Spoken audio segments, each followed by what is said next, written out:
Good evening, good afternoon, everybody. Welcome back. We're doing some more Overexplain here, and in the red corner is the good old buddy, aka Logical. How are you doing? I'm doing alright. I'm doing better than this morning, to say the least. It was a rough morning. That's nice to hear. That's nice to hear. How are you? How's happy Thursday? I'm doing fine. One more day, and then I have a week off. Oh my goodness, I am so excited for the amount of Factorio we get to play next week then. Because that's what we're planning on doing, right? For your week off? Possibly some of that. Like my plans for the week off, I just said today, I'm like, oh, I'm gonna sleep so much next week. That was literally my plan for the week off.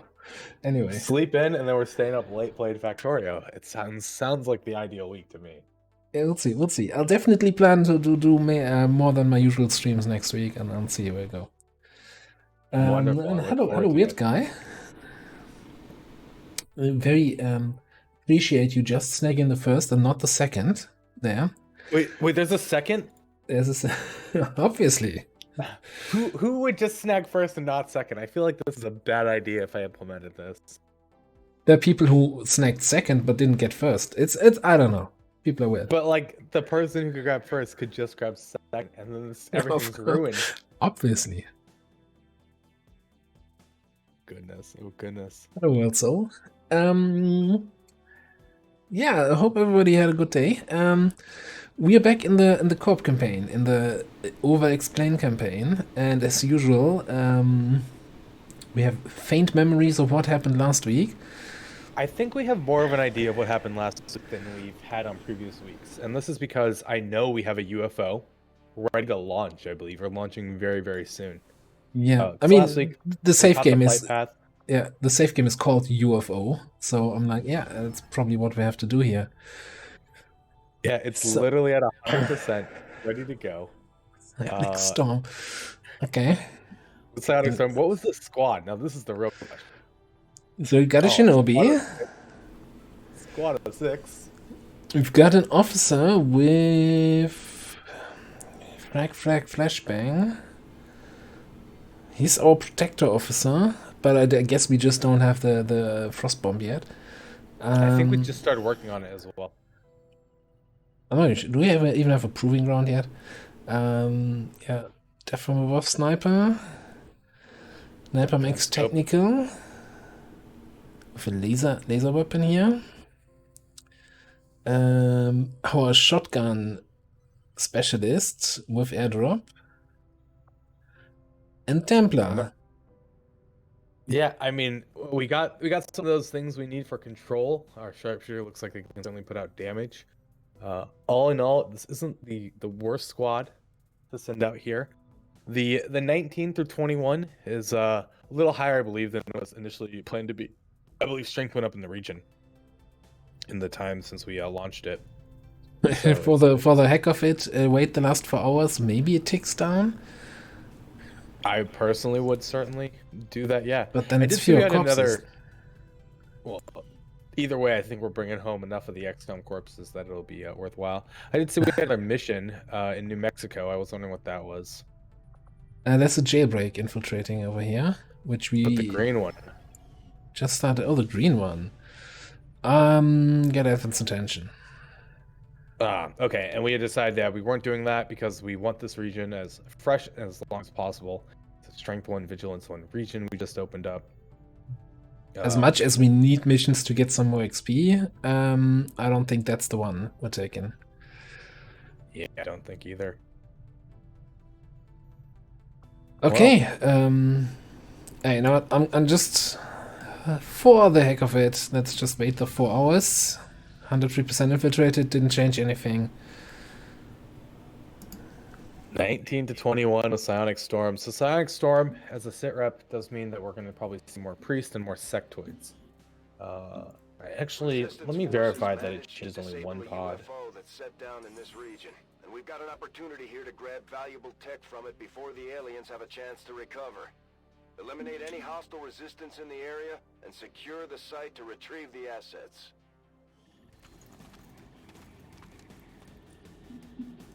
Menace 1-5, UFO site coordinates locked in. Move to secure the area, neutralize all hostiles. Right. What kind of map do we have here? Do we have any high ground for a sharpshooter? There's a little building over here, so that's something I want to utilize. So, UFO missions. I think it's our first UFO mission in this campaign, I want to say. Be very surprised if we found one before that. So you have a bunch of enemies, usually close-ish to the ship, and inside the ship and behind the ship, etc. Once you lose concealment, when you engage the first pod or so, a timer will start. And this timer means you have to hack the console before the timer runs out. Now, it's important to note, there's a big change compared to LWotC. In LWotC, the only thing that happened if the timer ran out is a pod of 8 reinforcements would drop in and make the mission a little bit harder, or just give you more corpses. Here in Longwar of the Chosen, you fail the mission if you don't get the hack in or destroy the console. That's the alternative option. If you don't get that in before the time runs out, you fail the mission, you get nothing. You don't even get the corpses. You can evac and go home and cry. So Fair change, I believe, certainly became a farm mechanic on something where it's already being beneficial. We talked about this briefly on the Geoscape. The big advantage of catching a UFO while also gathering corpses and the +1 Avenger strength or power is you're preventing 2 strength from landing on the planet. There is a timer that has already started to bring in the next UFO and the next strength. But while we're doing this, we are reducing the amount of enemies on the map, on the Geoscape, which is super beneficial. You want to be killing strength off, and preventing strength is quite really better than even killing strength, as you don't have to deal with it to begin with. yeah, so Now, I found as the far first as this- group. Yeah, Sorry, go ahead. As far as the sitrep goes, I don't have the exact information on it, but typically sitreps that are affecting only a specific map, not a dark event, are changing 1 pod. And I think that's going to be the case here. So we're going to have a pod of psionic enemies. At this force level, this is going to be priests and sectoids, primarily. There is some variance in what it can be, but this shouldn't be something that's super, super scary to us, hopefully. It may slow us down a little bit, though. Yeah, so we found a first group, a very, very easy group, I would say. A bunch of trooper-type enemies, gunner and some trooper sentry. So that is basically a group that we can wipe out with a grenade or with a flamethrower. But I also think we don't have a timer as long as we stay in concealment. So I want to have a bit of a look around, find if there's something more worthwhile for our first opening, you know? I like to... As long as you have the advantage of everybody being concealed, I really like to maximize my the effect I get here from ambushing the enemy. And also I wanna get my sniper up on the roof. I think that should be safe. Yeah, let's get you up there. Something to consider. Something to consider with pod placement on this map is you are going to have a very large pod, at least 1 pod of 8. And since we're on I believe it was a 19 through 21 schedule, my guess is going to be it's a pod of 8 and 3 pods of 3, with maybe a 4th pod of 3 or 4 as well. That very large pod is more than likely inside the UFO when it's roaming around there. There's going to be a couple pods outside, and there could be a second one inside as well. While it's great to try to take the first pod to begin with, taking this smaller pod may become the better option. We don't want to get overwhelmed by having too many enemies. The real, with only bringing 6 people, our advantage is going to have to be to quickly eliminate as many as possible and control what's left. And if we're just like too spread out, that's going to get harder. Yeah, absolutely. On the other hand, I also think, like, if I can keep an eye on this group with my Shinobi, I can actually, again, as I think I'm not a needle grenadier, so wiping those out with a grenade might not actually be that easy as I thought.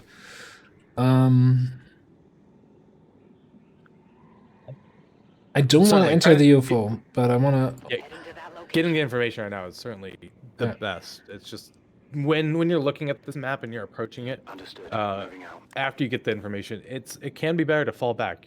The timer does not start until we remove concealment, and so that first engagement and that second engagement are really going to help determine how successful we can be without taking in any injuries.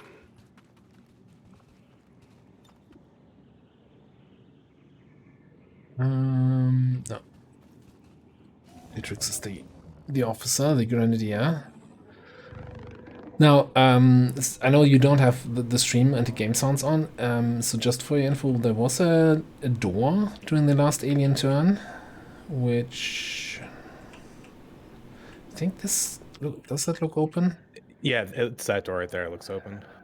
No, it's doing the fade thing, but if you look like the window, right, it'll do the... Oh, it might be that door. But that door spawns open, doesn't it? I mean, it could be one of those two doors here. It could be back. No, that's... I thought this inner This door one, spawned this one open. seems open, yeah. Could be also on the back, yeah. So, there's a lot of doors. That's what I'm trying to see here. Okay, I see all 4 of them, so I'm just gonna reposition actually over here, keeping an eye on those guys while being a little bit closer to my action squad.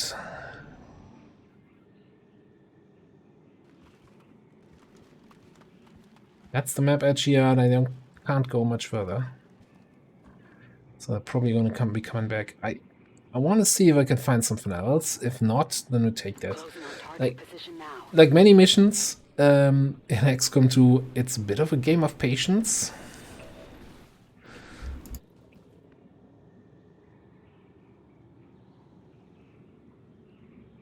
But I'm also Sorry, thinking... give me 1 sec. My cat's going crazy.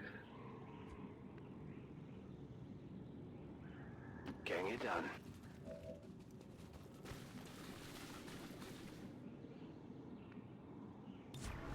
I caught her. What's she doing? Oh, she was going underneath my cable's in the back, right? Because she wants attention. But then she knows I'm upset with her for playing with the cables behind my PC. That's a good way to get attention from you. Orders confirmed. Oh, it's such a good way. So I'm kinda thinking that the chances of actually finding something else in a reasonable way out here is starting to be low. No, never mind. That could be our psionic friends. There's an alien patrol here. One priest, one sectoid is not really all that psionic. But we brought our count up to 8. We do know that there's a pod of 8 here, so we can assume we know what 16 are, basically. And so we're really looking for one more pod and potentially a 5, hopefully in the back. So taking these 2 pods out efficiently probably puts us in a pretty good position. Now, one thing certainly to consider, we want to keep our technical up closer to the objective, especially for the potential rainbow pod. That flamethrower is going to be one of our lifelines into control. There is a lot of water on this map, unfortunately, so the burns may not be as effective as we would hope if they do come outside of the UFO, but it still can provide us a lot of early control. So I'm kind of setting up here now for a potential reveal next turn with my flamethrower here in this area, if they continue moving this way. That might mean we're going to be fighting both groups at once, which is a little bit scary, but if we can completely control that with the flamethrower, the rest of the group can probably handle this.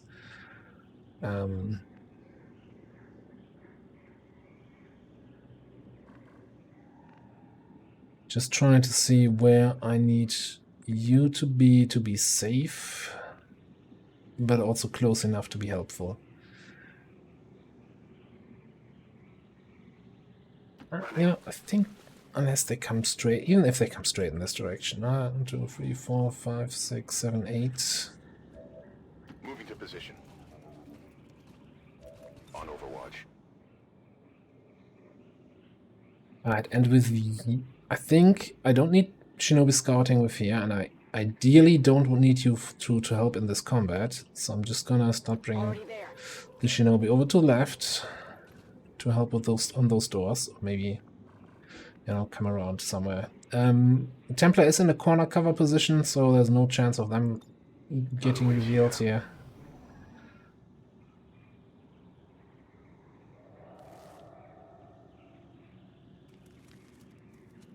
Alright, there's a big group of a lot of snakes inside, and we got line of sight to that Sidewinder.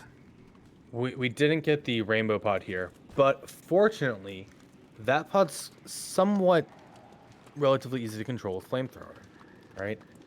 With this other pod patrolling away as well, we may want to hold the off one more time. This may even be a forced reveal. While our squad's not great on Overwatch, if we can break line of sight with the inner pod, force the reveal from this sectoid priest, sergeant, trooper, we might be able to take advantage of some Overwatch, save our position for the future turn. Oh, is it the Templar that has vision? Yeah, the Templar has vision of the snake here, and he's stuck, so he can't move. So I can wait for the force reveal, which means they come around the corner, reveal me. But at that point, the snakes will probably come outside and reveal me anyway.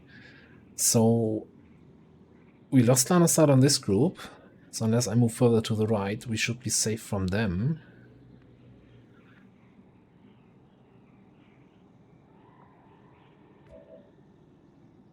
So I'm thinking this is actually gonna be an activation here.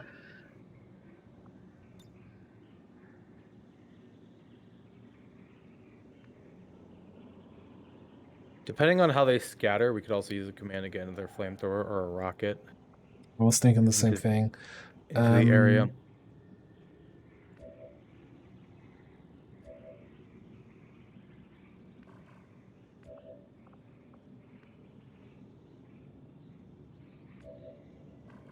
That our sniper? No. What?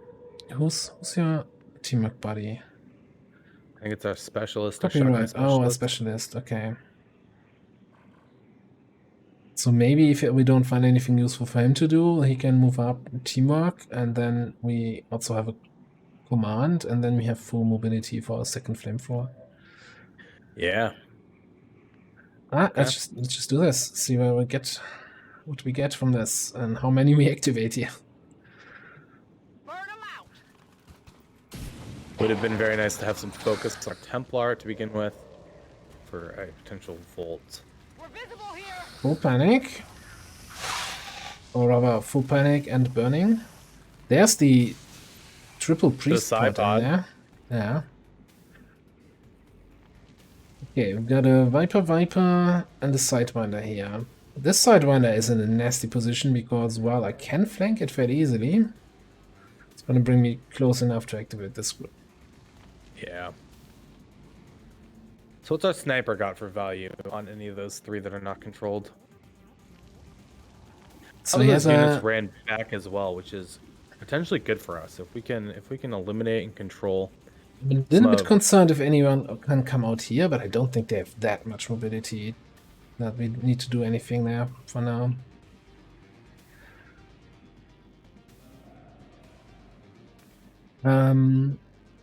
So we got a 96 on the Viper in the back here and an 83 on the Sidewinder.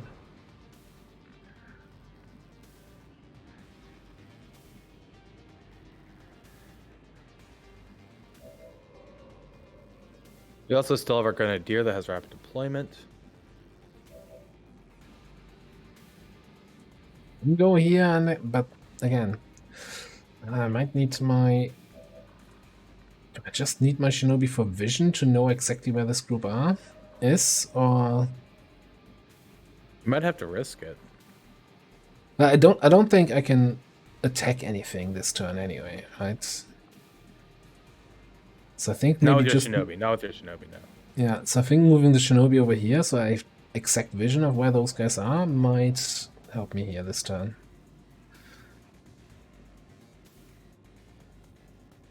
Stepping off. Certainly, I think trying to get some vision right now is probably king. It's active 12, by the way. So while we only see 3 snakes, there are 5 more enemies in here. Yeah, because that was the rainbow pod of 8, right? We had the pod of 4 we burned. Well, the non-rainbow pod, but yeah. Also, now that we have this vision of where that group is, and they are on yellow alert. Slightly concerned.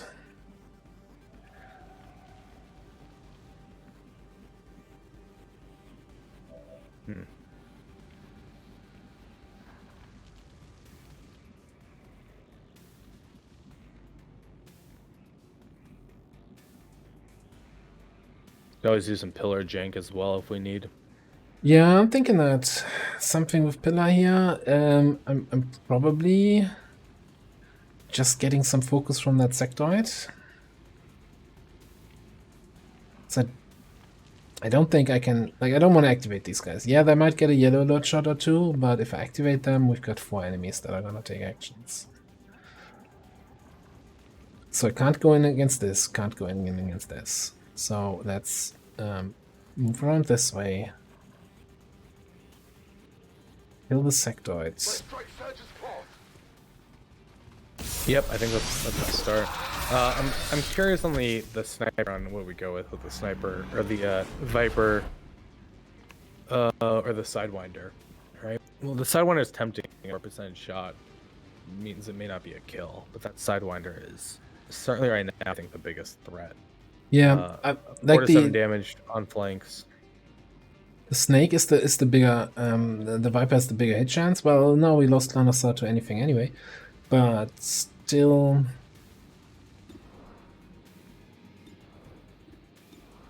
Oh, the precision shot barely does anything here. Brings it to 31%.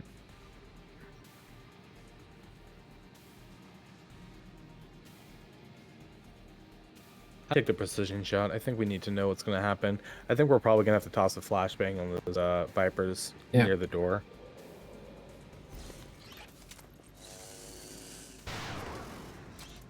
A full-on miss. I'll get him next time. Well, that's Wow. obviously not ideal.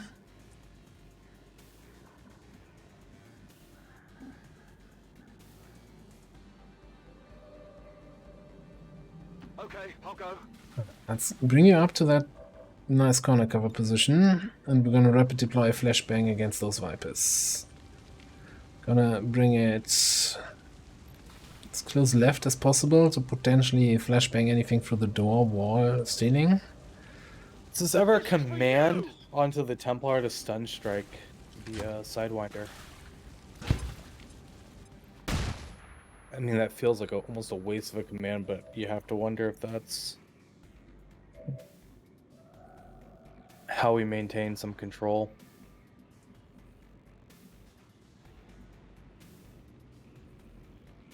I think it might just be, yeah. I don't see.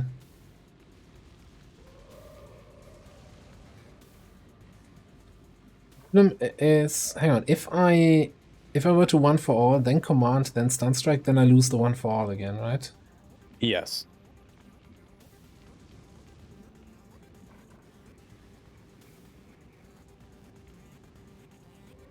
It sucks a little bit. The other option is you don't command. Instead, we move over our specialist, even though it's only probably to the half cover. Right, and we just 1 for all and we eat it, basically. Yeah, I think like the Sidewinder doesn't really have any targets it can flank. Like I'm probably gonna, if I'm not commanding, I probably just hunker down here with Dietrich's. Yeah. 1 for all there. Move our specialist closer somewhere. Maybe just move up here and also hunker down. That's what I was thinking, that half cover hunker. Even that full cover, I don't think anyone can really get into a flanking spot there unless they come out the other door. Without flanking themselves, I think. I think I would try that full cover position in hunker. If you say so. Right, a bit of a passive move. I'm not happy with the activation. Maybe I was too greedy and I should have just taken this group.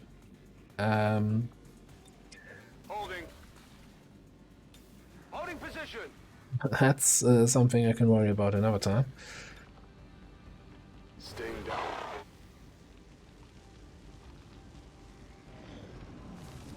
Luckily, we do have the upgrade armor on Blue Magier, so he's getting quite a lot of value out of that one for all right now.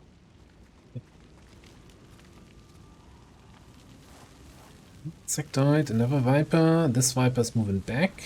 Overwatching. Okay, what are you doing? Also moving back. Poison split. Not great. Not terrible. Ooh, and we're up to 16 active enemies. And they're running away. We just picked up an outbound signal coming from the UFO. It's some kind of distress beacon. You need to get inside that ship and shut down the signal before they send their whole fleet after us. See quite a nice burn potential on a lot of those units near the door.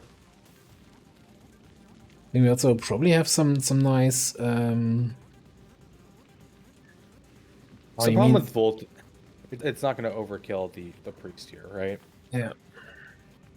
If we can get the flamethrower to here, you kill some of those guys and make sure we're not setting ourselves on fire, then we can probably burn a bunch of stuff over there.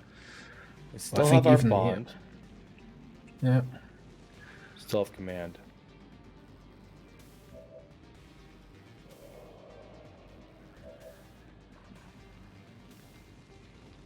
So,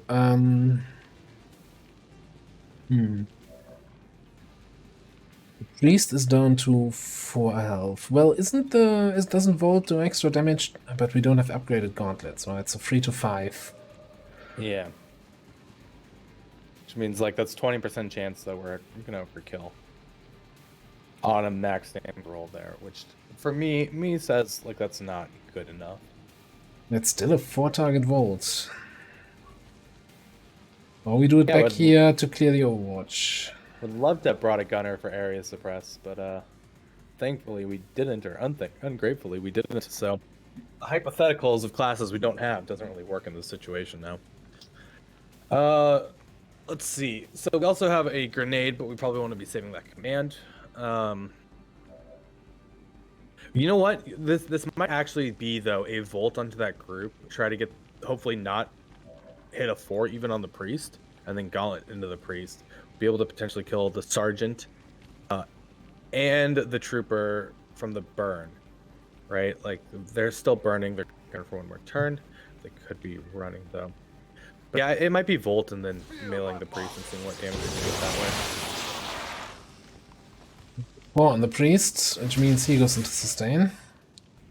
Which is unfortunate.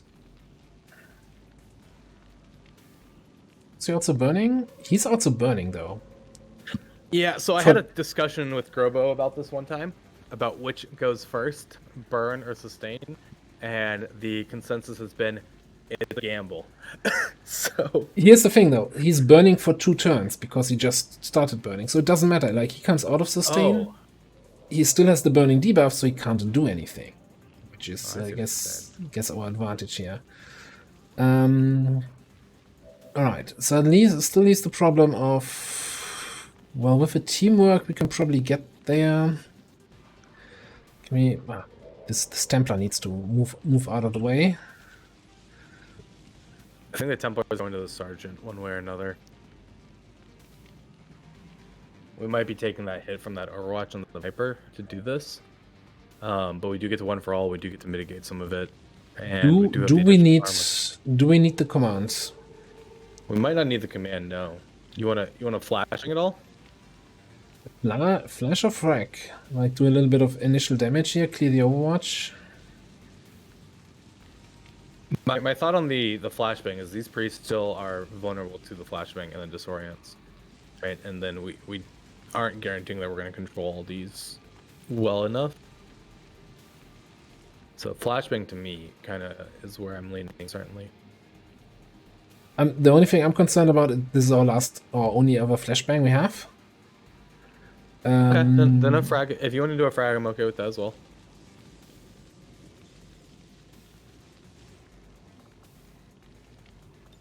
Yeah, let's do this. So who do I want to hit? I definitely want to hit the Overwatch. So can you hit Viper Sector at Viper? Viper Sector, Viper Priest. Which Oh, I would take seems that. Yeah. I would take that 4 if possible. Before I do that, though, let me check quickly what our sniper can do. Master.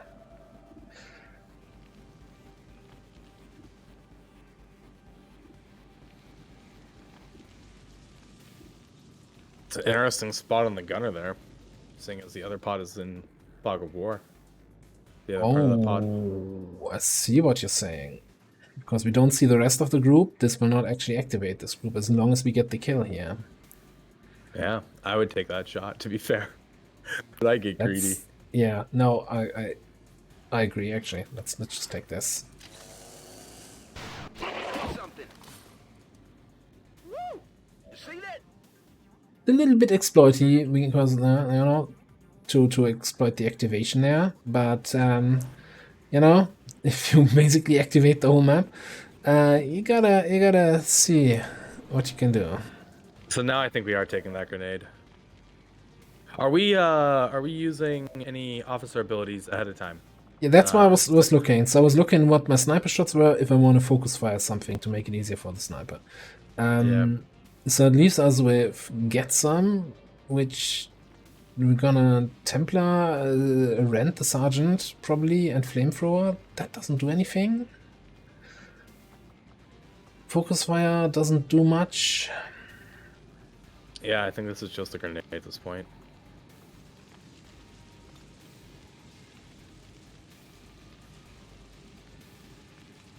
Take this!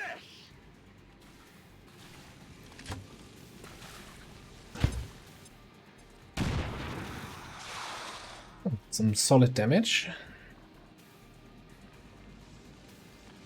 The 4s and 5s. Alright, so now that the Overwatch is gone, I think we can go here. Kill the sergeant, right? Hopefully, yeah. Or do we go for the snake here? No, I don't think you go for the snake. I think you go for the sergeant. The reason is, I don't know. We don't know how many tiles over we can go. We're already pushing our luck going that far. Oh, regarding with the... Well, I still have my Shinobi. It was not done anything this mission except preventing premature then I think activations. I think we need that information over there on the right side. Good copy. Moving on target. Bring her here for now. Okay, now we see everything. Oh yeah, okay. Can see some issues here. Yep. Oh, that's also gonna be... It's gonna be dicey with the Sidewinder still on the flank for us when we do that burn. The other option is okay. So we could also pull if we want to give up some of these corpses, right? We could teamwork a Weird Gal back a bit and then rocket that Viper Priest to a Viper combo.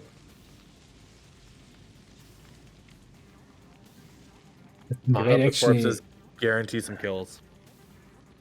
So I still think we go for this. Yeah, I think we're still mailing the sergeant. I strike for my people. What else? Proves its worth. Priest on Overwatch.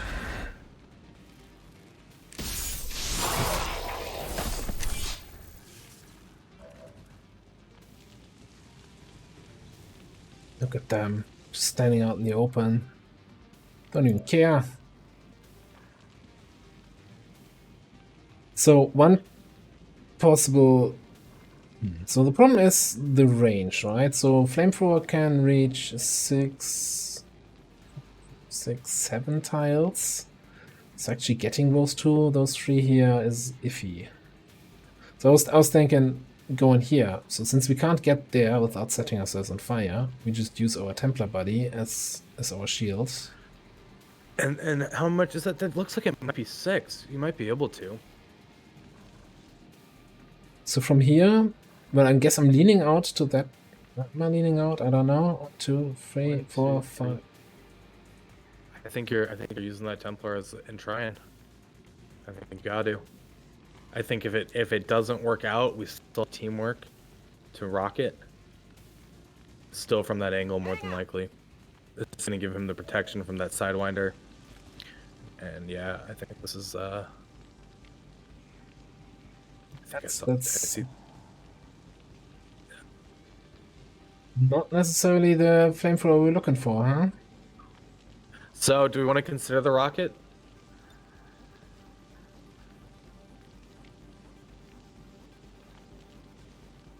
With the I think we teamwork? have to. Yeah. I think we have to. Oh, do you not have line of sight from here? Of course you don't. I guess I'm not 8 protocoling anybody this turn.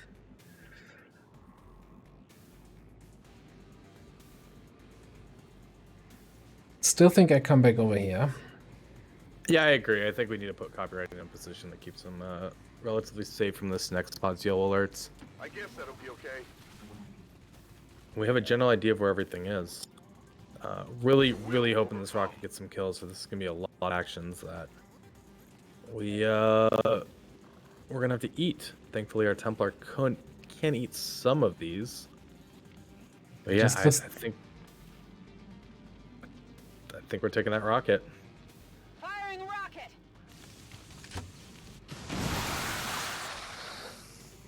Destroyed. One Viper destroyed. This Viper's gonna be what I'm a little bit concerned about, I don't know how that interaction will work. So at the moment, we are taking cover in front of our Templar, or from our Templar. If this Viper moves up and wraps the Templar, am I going to be standing out in the open? Or is the cover technically still there? The cover is still there, right? Because Wrap doesn't move you from the tile unless it pulls, right? If that priest stasis is, yeah. No, I have no idea on that one.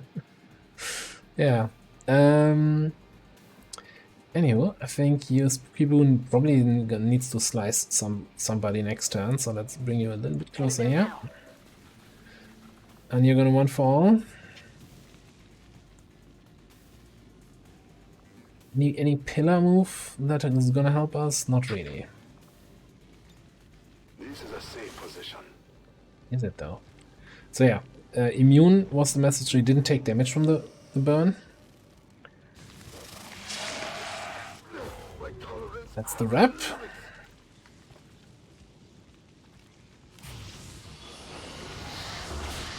Zombie.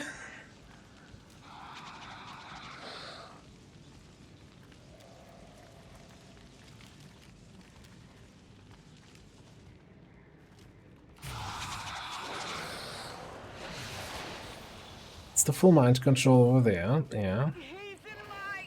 That's why I wanted to keep that flashbang. Ooh. Please tell me that was your second. It was not your second move. It's a wrap over here. Oh, wow. The wraps are now scarier than the shots even, because of us losing some control of action economy. Just keep the poison on Detrix, because why not? Taking fire over here. That's a nasty flank shot, okay. Woolly Warrior.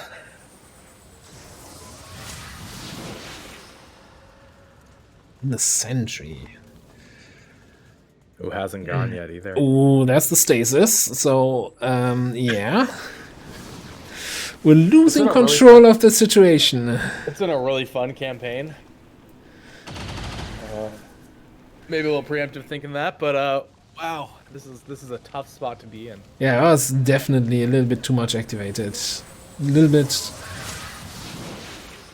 That's, you know, I want to say that happens more often to me, but usually later in the game we have enough tools to make up for that. Where I want to go for the perfect initial activation, and then I screw myself over a little bit.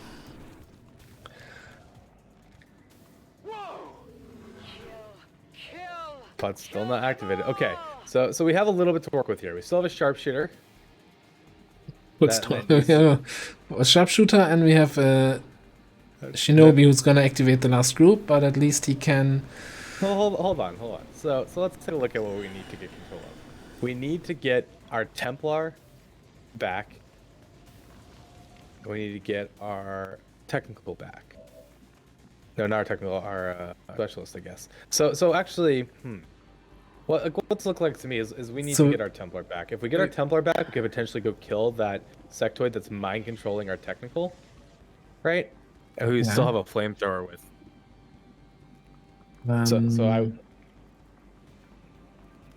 So I'm wondering, sorry, because our sniper has a flank 100% shot. Is it flank? Yeah, 100% shot on this Viper. So we could shoot, potentially kill that, freeing our specialist who can move up and grenade the Viper that's wrapping us here. Along with the Sidewinder. Yeah. Probably could also move up and potentially shotgun that Viper. Where's the wrapping? So here's an interesting thing to know about wrap. So the enemy that is wrapping your soldier is not, like, your soldier is still on the original tile and the enemy is on a different tile. So that's why I can grenade the Viper who's standing here without hitting my Templar who's on this tile. I can't actually hit the side, that thing. So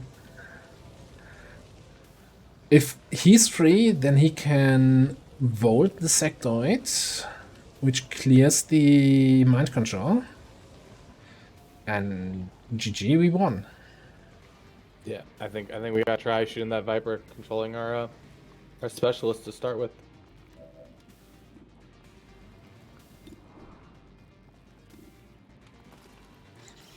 Moment of truth, Masa, save it. Well, it's gonna free the specialist. At least for this turn.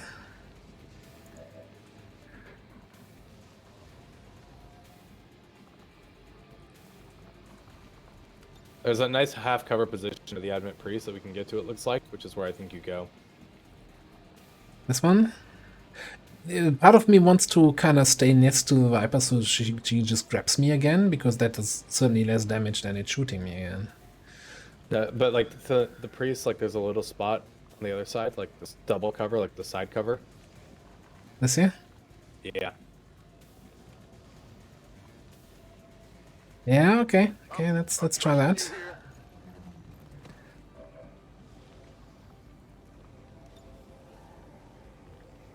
So we see here, this is then highlighting the Viper, but not highlighting anyone else.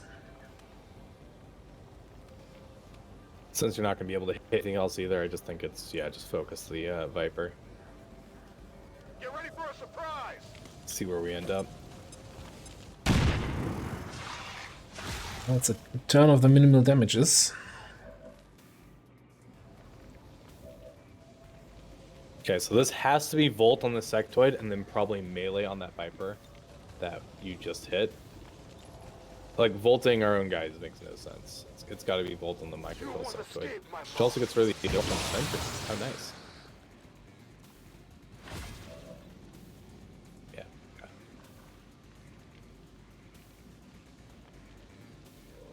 Okay. So now, does a weird gal... So here's one there. Oh, I weird can't gal get back there. up to kill the Viper. It's a weird gal. Oh, you mean? No. Oh no, not with the burn. Kind of thinking. This is putting me on fire. This is Might why. redraw.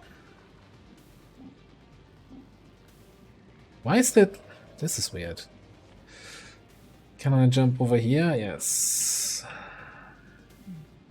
Yeah, I could blue move cheat if I really want to get there. So I could flamethrower these three.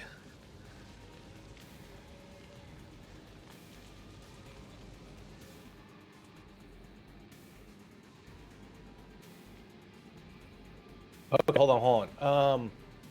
Oh crap. So we're looking at getting a flank shot by a Viper somehow then. The Viper that's behind us. Maybe it goes for a tongue grab. I mean, I could, of course, do something like this and just dash here. Just, you know, wrap me, daddy.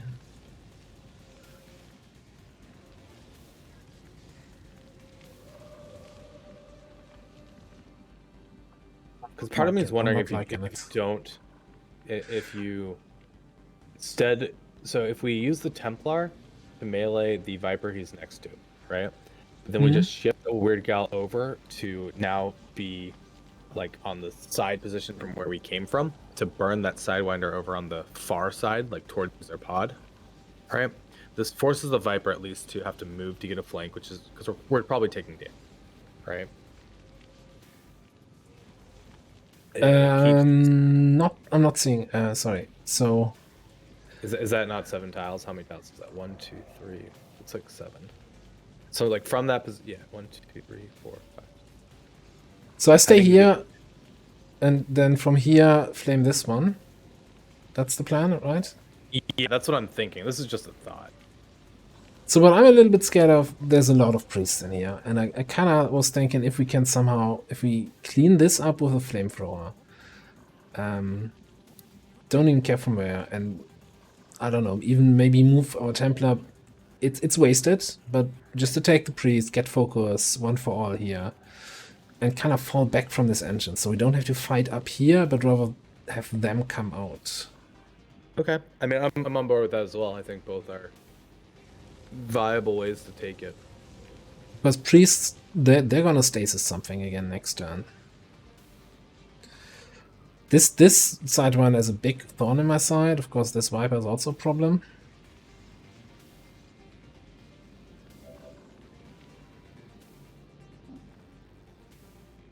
Moving to position. I don't like taking the poison on 3. It's my problem with the Templar in this situation over here, but... Well, we've got a medkit here, and I'm fairly certain our Templar also has a medkit. So actually 2 of those 3 are completely immune. Oh, okay. So yeah, that works much better. It's not much, where... I guess the bigger problem is... We're gonna light ourselves on fire doing this? Yeah, but not apparently not, because if I move here, then he runs over the rock. Okay, perfect. So let's do it. Now let's get the burns. You will pay the price.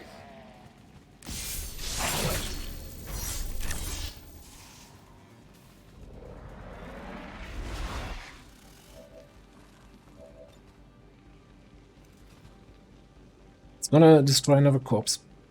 Probably. But at this point... it's about the the XCOM corpses that I'm more concerned about than the other ones. So I don't think we reveal spooks this turn. Yeah, I agree. Unless there was a way to get her over to that other Viper. No, she's stuck in a vision of the Sidewinder. And yeah, I think this is okay, hold on. Is this ever a pillar? Yeah. Protecting our technical. 4v1 for all. From beyond, I bring Delta. Yeah, that had the same idea here, I think. Holding here. Pillar value, guys. Pillar. Untapped potential so far. Sector doing sector things. Viper is wrapping. That's fine. My power leaves me. My suffering increases. That's not so fine. Only ablative. We're okay. Thankfully, they're consistently holy warring people who already took their turn. Strike me.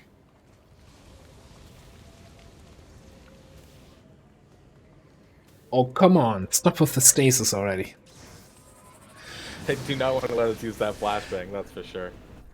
On the bright side, we're not taking the poison damage. Yeah. Everything is at risk. Yeah, that was bound to happen sooner or later.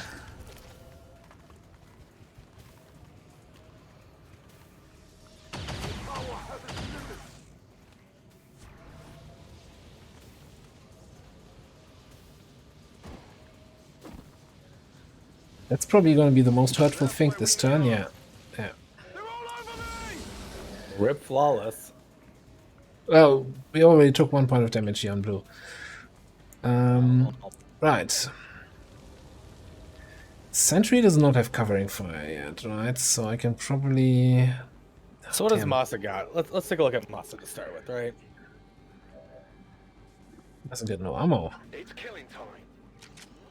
He's got a free reload. We're okay. Okay, an 83 on the Viper, an 81 on the Priest, 70 on the Sentry, 68 on the... So here's just a quick thought here I'm having right now. I think this is on the Viper. I think this is a freaking Void Conduit on the Priest. One of the Priest.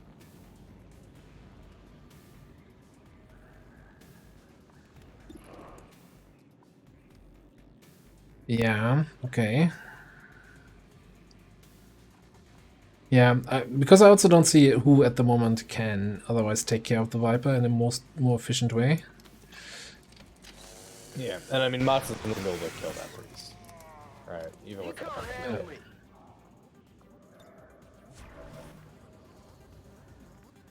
That bloody Sidewinder. It's been a pain in my butt the whole time. Okay, so the question is... We don't see... Well, we only see that Priest in the hold on. back. Okay, is there our specialist right now? Our specialist is a shotgun, right? Yeah. Is there an invert target for our specialist? Like do we invert anything into the shotgun blast of the specialist? Interesting.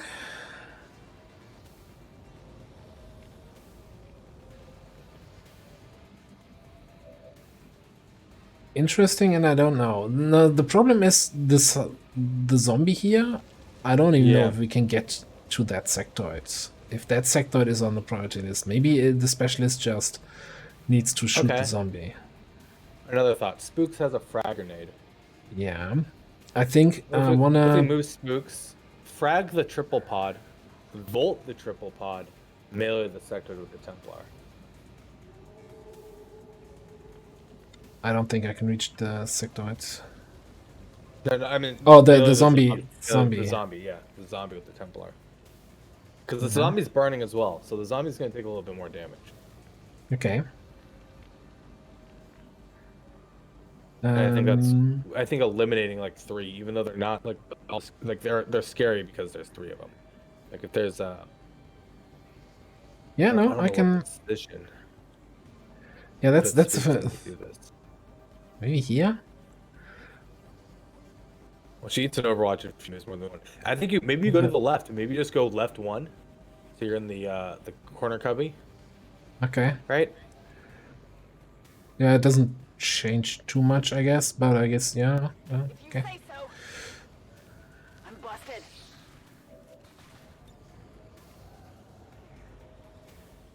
Come on. Let's go. Don't do that to me. Don't tell me that. I guess I can center it on the rock instead of on the trooper. It's fine. Yeah, because the Volt after that. Unless you 2 5s right now on the outer edges, then. Yeah. So okay. So I think this is the Volt to kill those 3, nailing the side zombie. Be wary of my mark. Kalu be my witness. For the Templar.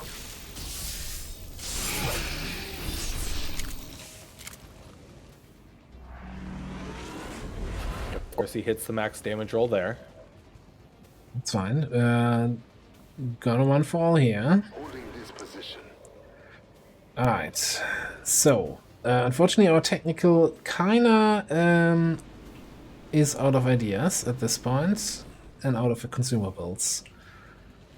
So we got a ballistic SMG with Shredder. We could also, we have 1 more airdrop. So we could throw a single grenade, which is not gonna do much, honestly.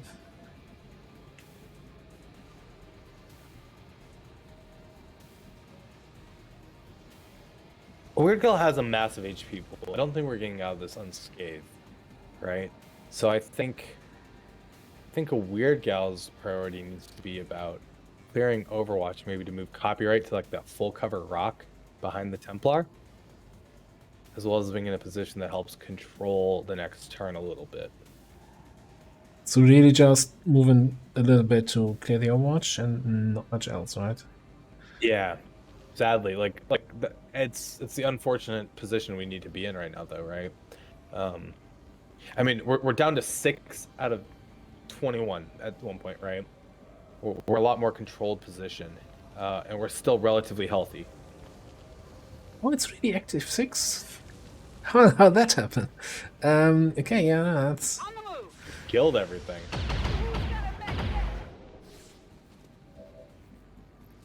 And Right. one graze is well worth it right there.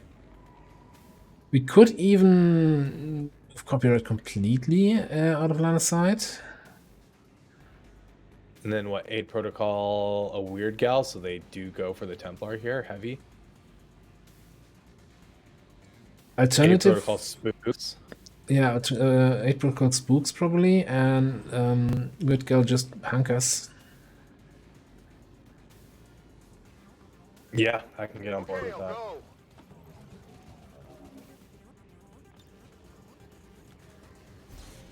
Oh no, hang on, that was the wrong 8 protocol. I guess Weird Girl is really protected now. Sorry, spooks. Spooks, please don't die. I am still gonna hunker because what else am I gonna do? Start doing damage to the priest here at 57. Nah, I would take the hunker here. Roger, holding.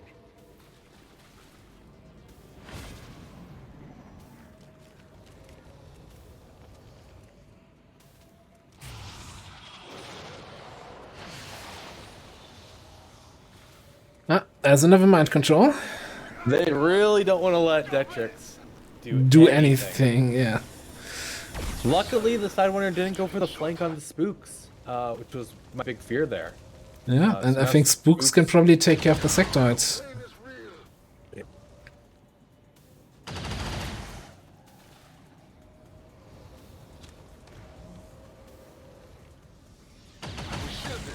So now is there an invert that we want to start with, I wonder? Oh no, we lost loot. Third loot this mission we lost. No, I didn't see it happen, so no, I don't believe it. Maybe the sectoid is worth the invert. But he's also Holy Warrior. Let me actually check with Maza here. He has a 98 on that sectoid. 96 on that priest. Who's even... That priest is Holy Warrioring that sectoid. Okay, so here's my thought. What if we use Masa to try and shoot the priest? Can we invert that priest? I'm curious. With this one here around the corner not, but this one in the back we could. He's the one who is Holy Warrioring the Sidewinder.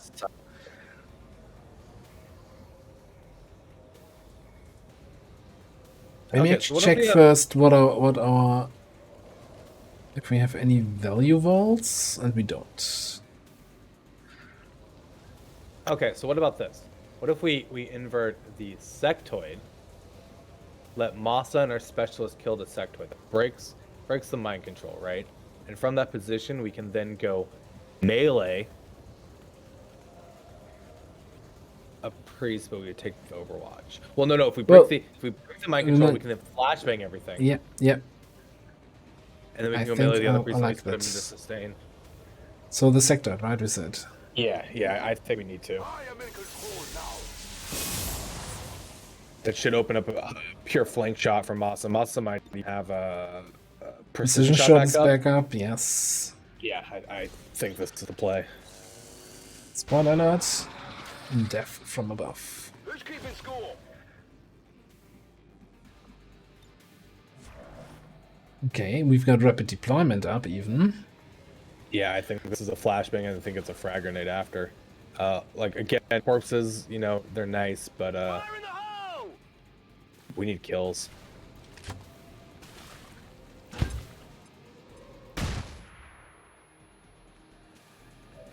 Flashbang does not cancel Holy Warrior? No. See, I didn't know that. So before we use blue for this, I'm wondering, do we want to throw the frag grenade and try to hit those 3? Because we might be able to get like 3 damage on the Advent Priest, hopefully then allowing for the overkill from our Templar. Yeah. Like these 3. Oh, I don't think we can hit 3 of them here. But we get the value in 2. That might be all we need. Is that priest? Ooh, maybe you want to do the priest sentry. Yeah, I'd be very keen on that. Throwing grenade! Go for this. Because I think Spooks is mailing that Sidewinder at the end of it. 2. See, now we're in kill range for our Templar. We kill the priest, right? Yeah. Yeah, for sure. This world is ours!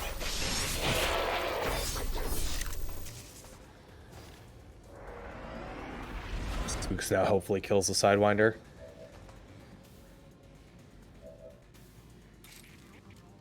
I'm uncertain that 5 to 7 damage is enough to kill an 8 HP Sidewinder. But what if we airdrop Weird Gal, move up, grenade the Sidewinder, and then we slice it? I'm on board. I think removing that Sidewinder right now is our biggest threat.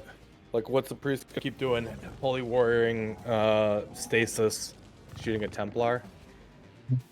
Sentry is still doing a lot of damage, I think, but at this point... I'm on it. The Templar's taking the hits. We're taking the hits here. Like our Templar's doing work. Just one of the reasons the Templar really is really strong, right? They keep giving themselves a blade of every turn and allowing themselves to just keep everyone else safe. A little concerned because it wasn't showing me the cover icon.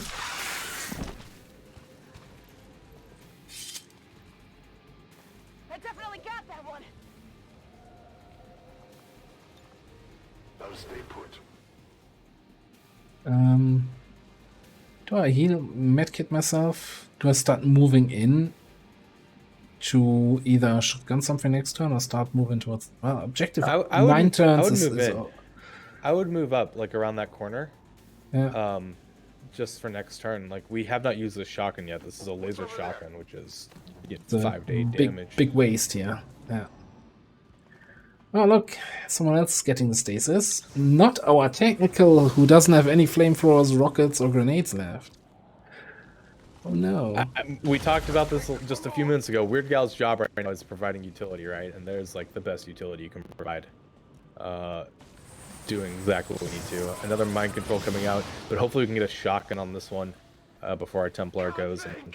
Oh, we can Void Conduit. Yeah. I don't know if Void Conduit breaks my... Now But he's it should- disoriented, so he doesn't get his free Overwatch, so we can also slice something fairly easily here. Alright, let's first of all see what our shotgun shot is in here. 76. It's not terrible. I think you're taking it regardless. Then maybe look at what Masa does. The crit hit for 11.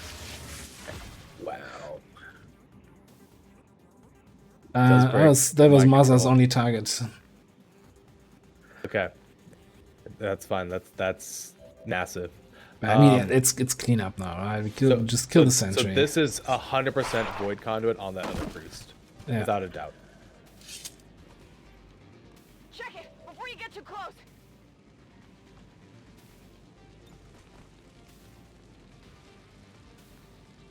Rise towards the void. Wondering if I move to a different position first, but no, that's just... I was stay actually wondering if there. you heal yourself first to prevent any further wound timers.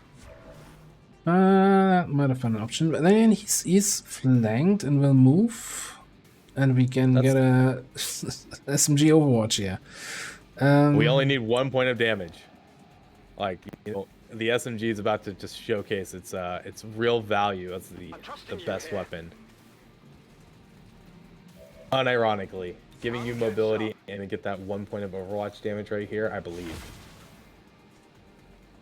You know, well done, Commander. This was not an easy engagement. That was looking way too scary for some time there. We've been blessed, honestly, that this Overexplained can has really given us opportunity to flex and just showcase. Oh, we missed what?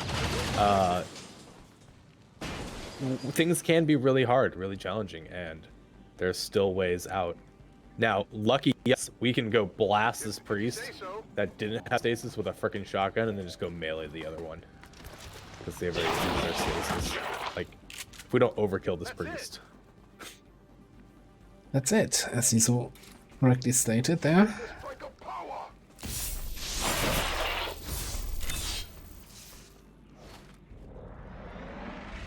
That's the map. Once you've cleared the map, you have turns left to Yeah, I think I'm just gonna end turn. Neutralize. Except we didn't get the neutralize all target. Because this thing brings potentially reinforcements, it's not complete. But once we hack it, this will go complete. Okay.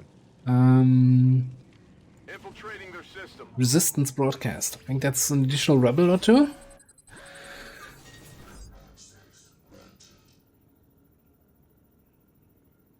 I think we just go for the 1-5. Going for 2 is unnecessary. This Haven, I believe, is also kind of like done for at the moment. Yeah. I think this is we're not even doing intel here anymore. We've knocked out the alien distress signal. Well done, Commander. That is the most impressive showcase in the 6-man. I mean, that was definitely a cooperative effort. There's a lot of you know, 4 eyes see more than 2 thing here going on. But yeah, I think the most important lesson was even, yeah, we pulled the whole map. Just don't lose your cool. Yeah? Look at all your options. There's a reason the Shinobi is the #1 most valuable unit on, I think, both of our rankings. There was some discussion about a week ago on this, and some people seem to undervalue the Shinobi. I put it as #1. I think you put it as #1. The information provided was as effective as damage. It I kept think that pot off of us. For the first 3 turns, we didn't reveal the Shinobi, and it's like, you activated the whole map, don't you need the additional fab? And the scouting information was more valuable than going in there and slicing. Now, something to notice here is because our specialist has Field Surgeon, still, in my opinion, one of the strongest picks on any class. We actually have only 1 wound timer of 1 HP. We mitigated all that additional damage to our Templar. We mitigated the other damage coming onto our soldier. So I think we had 3 injured. Absolutely fantastic value coming out of this pick. I'm not sure if this was intentional marking formidable here. I feel like on a support specialist, getting the blue screens is kind of more valuable. I don't remember us marking formidable. I don't know why it's marked. This could have been an issue with yeah, it's just mod config changes things. Yeah. So let's just get blue screen, get them marked that way there. So formidable is actually a pick that I have liked at times when you don't really know what you're doing with your grenadiers, or if you're getting them later in a campaign, right?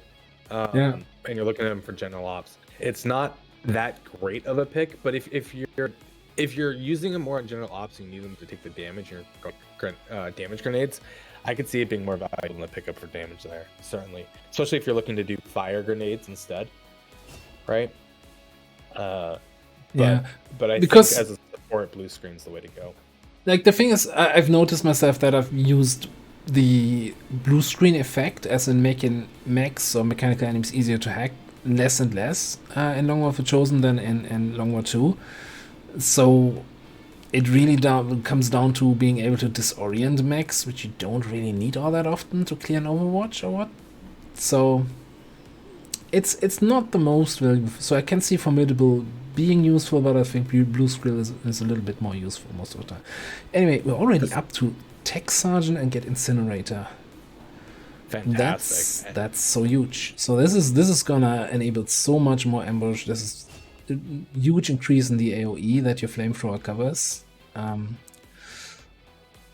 It just increased range, wider area of effect. So I think it's 2 additional tiles of range, maybe 3 even. So light and day difference.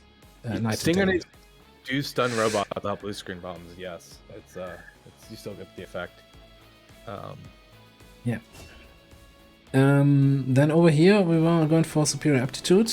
That would have been nice to have on this mission, getting 2 focus each time instead of just 1. Would have been nice to pull a Lancer Corps out of that mission as well. Sadly, we did not get that. Right, sharpshooter. It's gonna get low profile. Hopefully we'll never need it, but it's like, what else are you gonna pick? And I find that it's actually really, really useful against the Hunter. Because the Hunter, I Absolutely, found, yeah. Like there was a time where I'd pick up even like independent tracking here, just to get a little bit of additional value if necessary early on into ambushes. But with the Hunter having full vision of maps, low profile puts you into high cover and is giving you additional defense, encouraging him to shoot other targets. There was campaigns early on, some Hunter changes, where my sharpshooters were getting wrecked because they'd be in half cover on top of a building, and the Hunter's like, well, easy target. So low profile there value went up drastically for me. Yeah, absolutely. Like the Hunter can really. I'm even sometimes in a position where I'm like, okay, this is a retaliation against the Hunter. I'm not gonna bring a sharpshooter because they have so little health. The way I equip them and the way they get health from level ups, it's too risky to just lose them to a random snipe halfway across the map. Yep. But we still got a bunch of supplies, a fairly huge chunk of Valorous Delirium out of this. Corpse-wise, 7 troopers, 3 sectoids, 4 priests, 3 vipers. Not terrible. Not a bad haul. We destroyed and or lost 3 loot drops, so we only got an autoloader and an expanded magazine. But an elite expanded magazine. That's gonna be really nice on our gunners. Yeah, our gunners are gonna be very happy with those. Or at least that one. So, now, this was in Western Europe. What it did, first of all, it increased vigilance here, which is 14, so probably not gonna run any more missions in Western Europe anytime soon. Which might help us, though, to pull some strength out of Eastern US back over here, and then we can reactivate this, and we're gonna get really good timers over here. If we look at our Haven management screen real quick, I just want to look at where our liberation chains are at. Yeah, so, not great. Yeah, so even though Eastern US is our starting region, if strength falls there again, we need to probably push liberation there to at least start getting the supplies. Yeah. And we're certainly looking for liberation chains in New Mexico now. I mean, I think this is gonna help. New Mexico. Yeah. Yeah, I think we did the Stunhead's autopsy, even though we only have 1 corpse, and hoping that we get more from that UFO. Yeah, we were hoping for 1 to immediately get that gauntlet upgrade for our Templar, especially since we're already at like Tech Sergeant rank with them, like having superior aptitude, Volt builds coming online.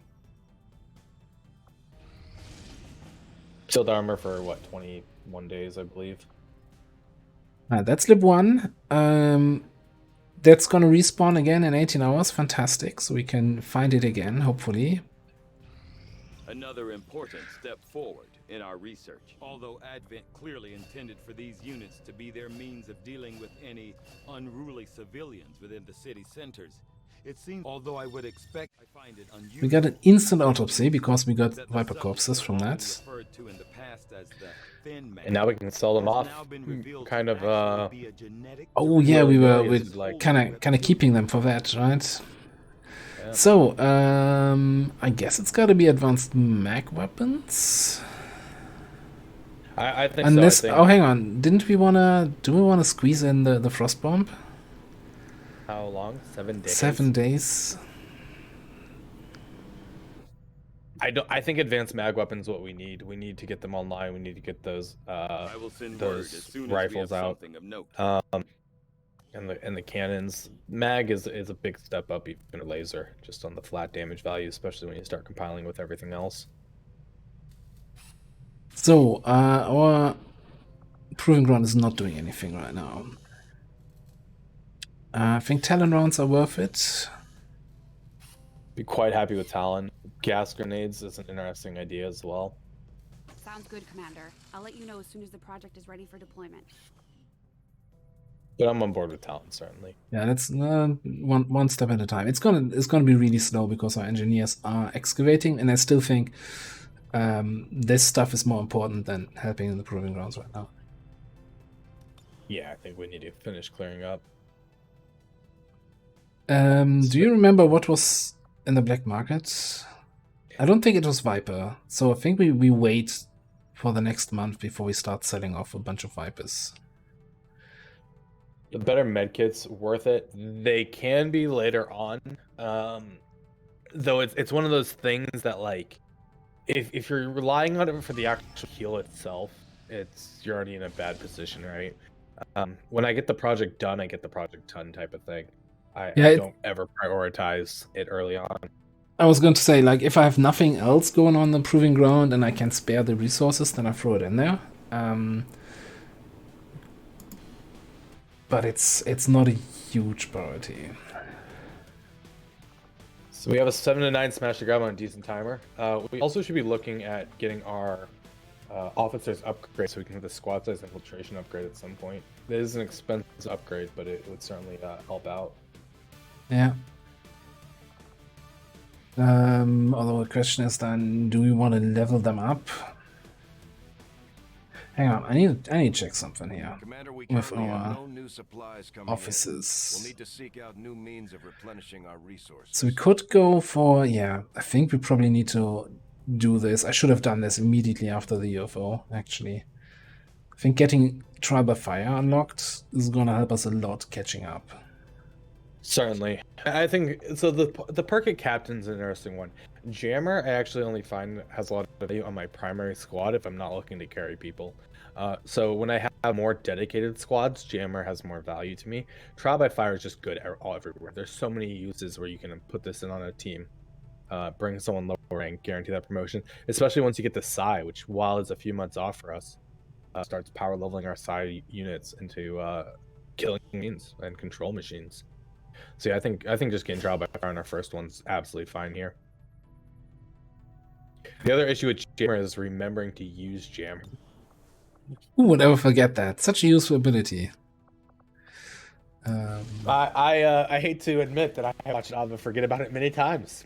I constantly forget that. That's, yeah.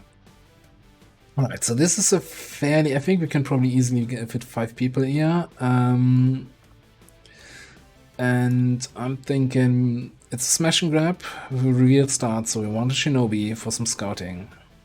Stay concealed. I think we might want to see about putting the Spark on this mission as well. Yeah, that's a good idea. Two out there. Although are we still good with the heavy autocan? I guess it's a mag tier weapon. Yeah, that's what we're at. I definitely think a sniper can work really well on these missions. A sniper, assault, and maybe a ranger. I don't know what our rangers are really at right now, but we do have mag rifles out. That's something to consider when setting this up. So with full laser, we've done the full laser complement, and we have mag rifles. This great guns. I'm curious what our squad like, because we clearly have a squad set up that has this ranger on it. That's bonded with a gunner. Looks like with Paulo. But I don't think that's an actual squad because it's called Devils. I don't think we actually used the squad stuff at all much yet. Yeah. So I'm wondering if we want to do the Ranger Gunner here. Would fit. Yeah, I think that can work. Probably grab the laser rifle for the sharpshooter, and throw the mag rifle on our. Oh, God damn our Rangers! Oh my God! I don't see a problem with this. Keeps doing this.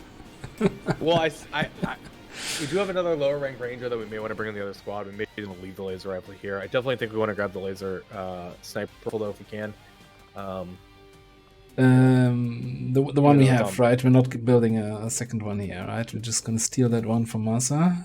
Yeah, I wouldn't build the second one just yet. Like, we may need to on the next mission, but Are we gonna try to get away with ballistic cannon here? how much is a laser cannon? Actually, let's see. We have a laser cannon lying around. Let's just take that.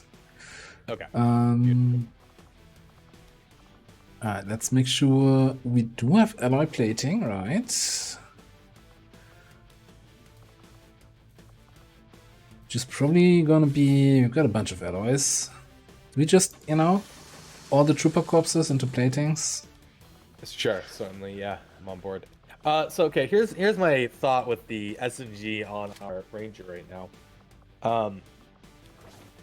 We're at a 4th level where the scariest things are more mechs right now and purifiers than anything that's like. I mean, we are starting to see mutons, but the running up and blasting a mech in the face can also just be dealt with while still the safety of being a bit far away. We don't have implacable yet. We're not. It's up to Ava, certainly, if he wants to put an SMG here and do that. But I think at 4 mobility, like we want that laser rifle, we want the AP rounds, we want to kill those mechs reliably. I'm kind of thinking the Max Shorty is such a big asset, and that's, you know, we're going from you know, 14 with an SMG to 16. If you want to do it, it's up to you, man. I think I'd prefer an SMG here. Although I would prefer an actual SMG of the correct level. You know, we're up to mech now, so a stutter mech be really good at this point.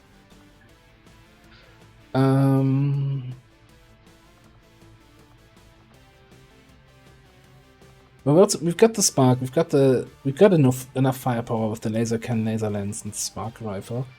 So I think we can get away with only having a short range weapon here, but also actually getting into short range. And you know what? Screw your flashbang. You get a flashbang now, and a medkit. And a spare medkit over here. Actually, should we get a... Do we have nanoscale? Yeah, nanoscale, I think, for both our Ranger and our Shinobi. Yeah, 4 health. Yeah. Especially if you're going shotgun with this boy. No, bring a spare medkit over here. And let's see what kind of weapon attachments we have for this boy.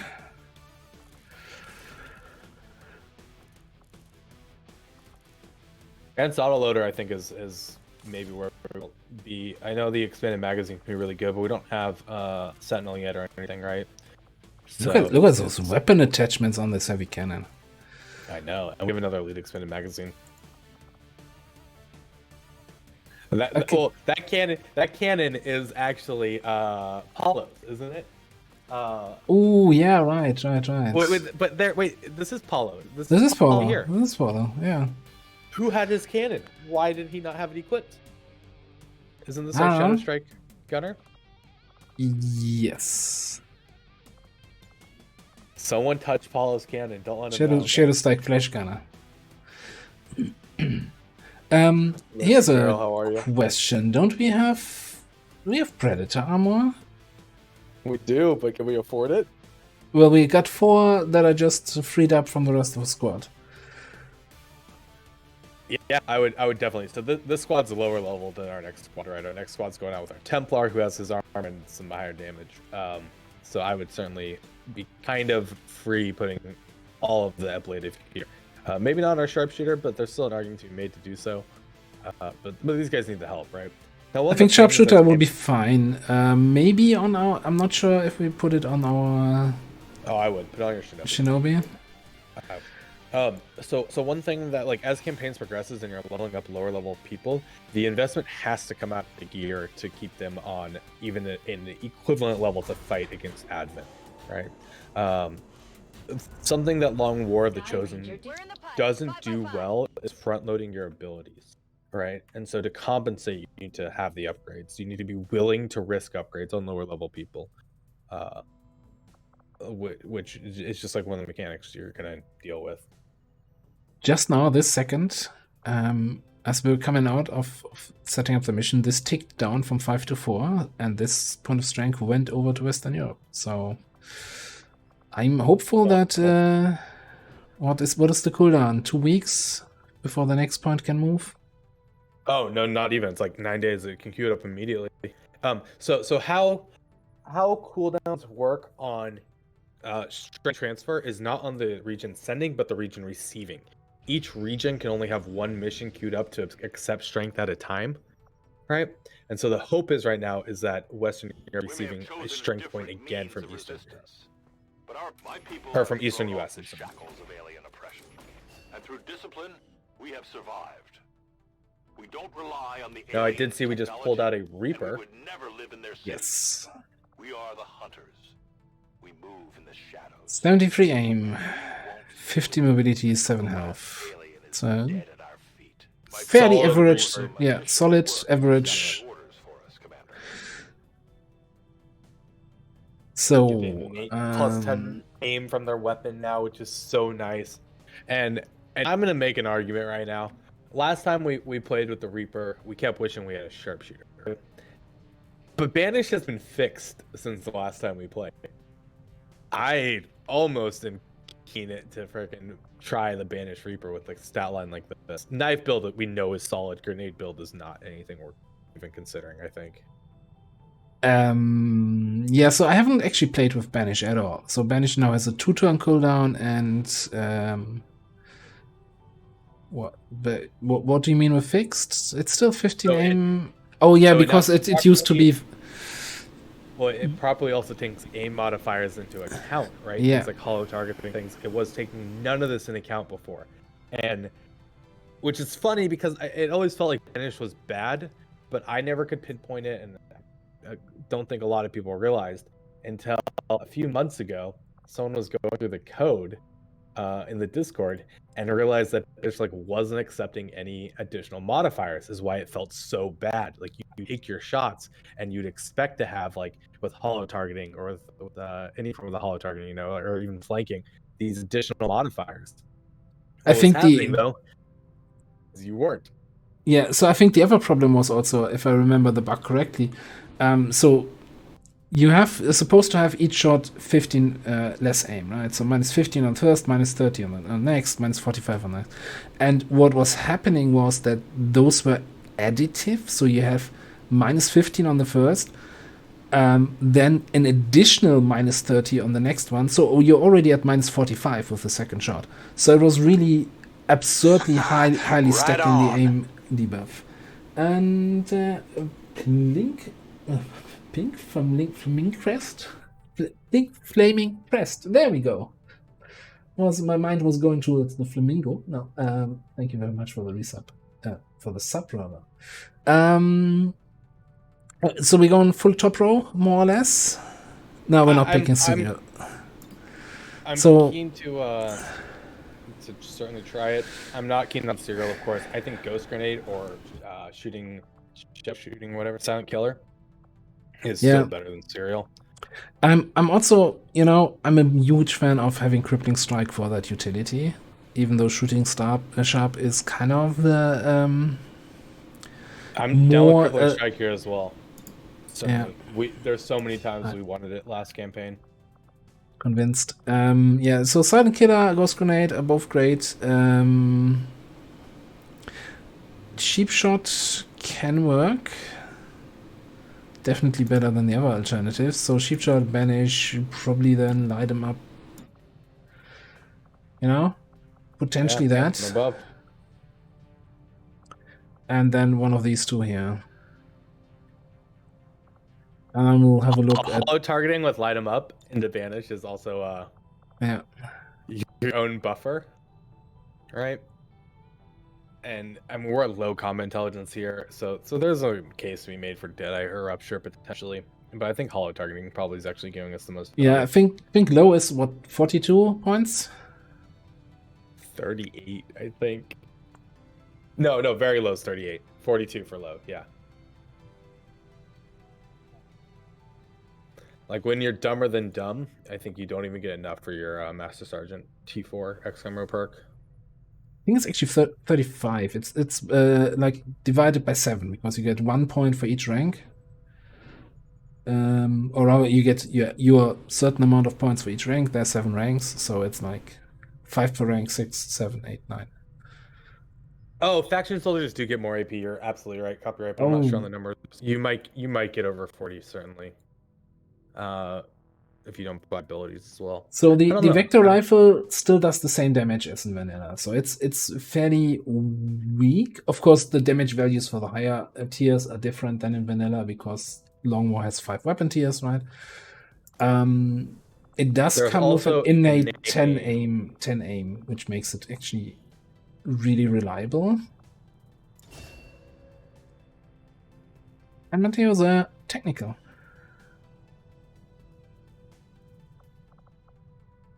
Hit and run. Interesting. Hit and run death from above. I don't know. But there's no damage perks here that encourage shooting with this. I still think this is our standard fire. Hit and run is fine to pick up, certainly, because it gives you additional mobility into actions, right? Death from above is an interesting one there, but I'd almost even think Packmaster could better. The XCOM perk XCOM on this guy is debatable in a lot of ways. I don't even think you worry about it. I think you look at this as a standard technical.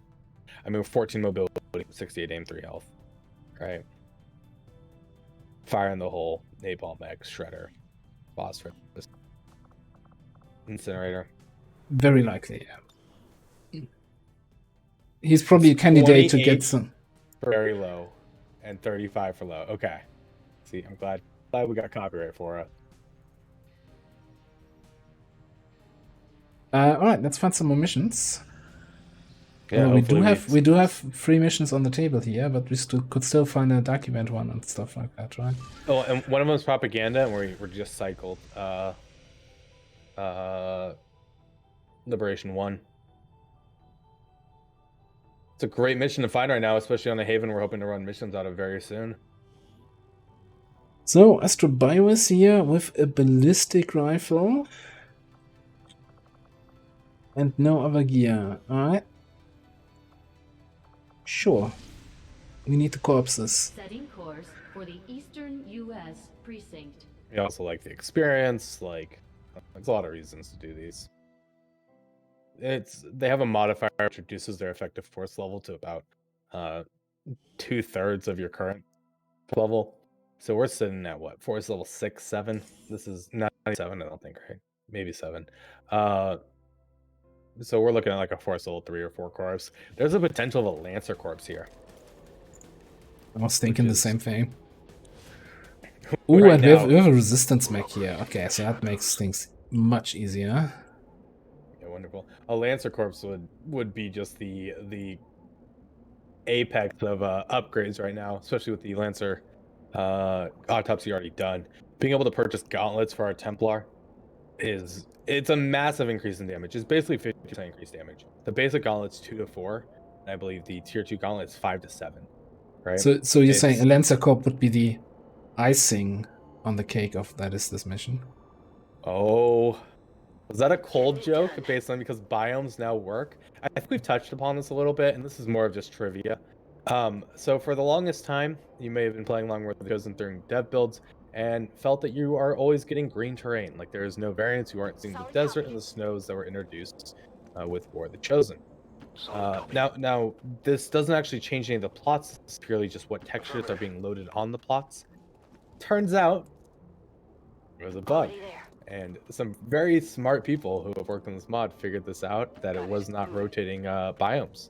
And so this has been somewhat recently fixed before the Steam release. And really just as one of those quality of life and enjoyment replayability values, it's fantastic. I love having the different biomes show up.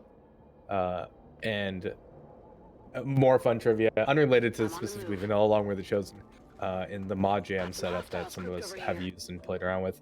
There are specific things that are triggered active or deactive based on biomes. So the fact that this is working again lets us have a little bit more future potential, which is always great. Rolling out.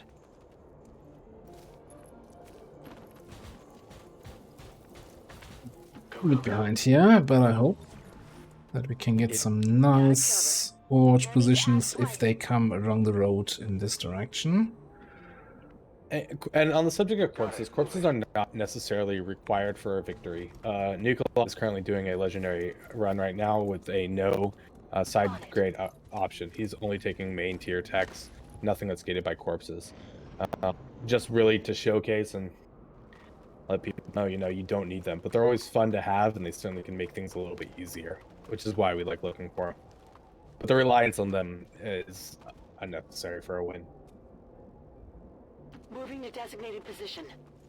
I have eyes on the Yeah, that's a little bit too close. Well, first of all, boo, no stun lances. But that's fairly close for the second group already. Not looking like alloy plating though. We're looking at almost maxing out our sectoid count, I think, after that UFO. Got it covered. Right, I think we're up to 6 or 7. So getting closer to like the free autopsy there, leading into psionics, which with how we're building out in our research is certainly a benefit, seeing as anytime saved is going to be good, and we're delaying it quite a bit. I do love seeing these laser rifles on our resistance personnel because we have the mag rifles out, right? Yep. Moving to Overwatch. So what I'm hoping for is that this group will eventually turn around. They're moving in there. Maybe I can ambush them somewhere in here. That's a weird route they're taking. Time to set up a tea party and bait them in, with the sound of song and dance. Where did they come from? Where did they go? No need to ask twice. I don't know if we can continue that song. Rolling out. Got it.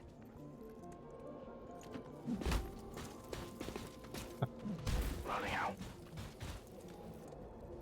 A little bit loose here and fast, but I think these rendezvous missions often are kind of straightforward. Yeah, this is certainly also the mission that as campaigns progress, the less likely I am to do them, mostly because they just get boring. In Long War 2, they were a bit more challenging. Your rebels didn't get as many of the upgrades that you get now universally as you unlock armor and weapons in Long War the Chosen. Specifically like HP upgrades, right? So in Long War 2, your HP on these units was a lot less. As you progress, so it was even more dangerous.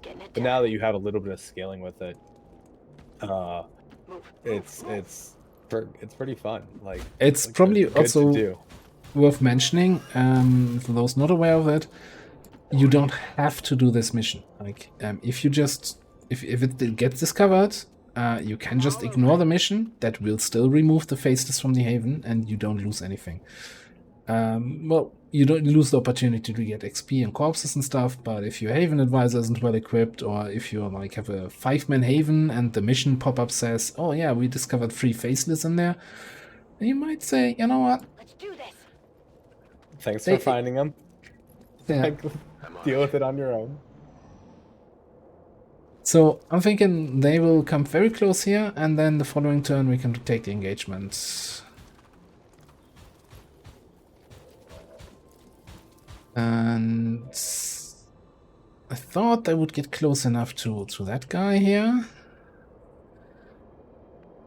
But that doesn't seem to be the case, so maybe we just leave Astro in the open. Are you forcing a reveal, Lava? This is almost as bad as you. Tile scanning right now. My goodness, why would you take advantage of this? No, why are they so close? Oh, we already see them anyway here. Well, that just sucks a little bit. Hey, we got a resistance to go YOLO their way forward and take some damage if necessary. Then again, if we force the reveal on everything, then at least they can't walk into us on yellow alert, right? Exactly. Eyes on the prize. It's like yellow alerts disabled. Eyes on the prize. Eyes on the prize. Eyes on the prize. Moving to Overwatch. I think they have their eyes on the prize. Today's an inspection day. That too.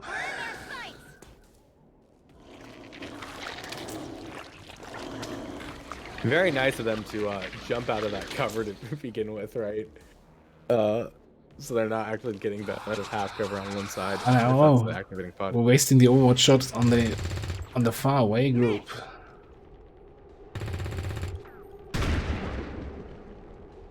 The shotgun Overwatch though. Someone's got hollow targeting. Adjusting sight. Target. One down, thousands to go.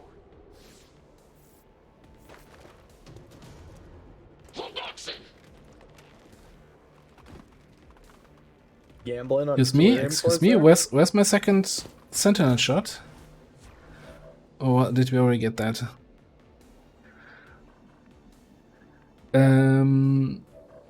No, you shot twice. Alright. I think these Overwatches here clearly cannot be accepted. Nope. Fun fact, these micro missiles don't destroy corpses or loot. Especially not if you don't kill anything.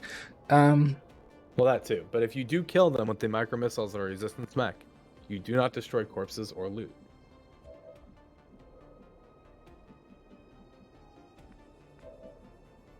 So the question is how I kill that trooper in the back.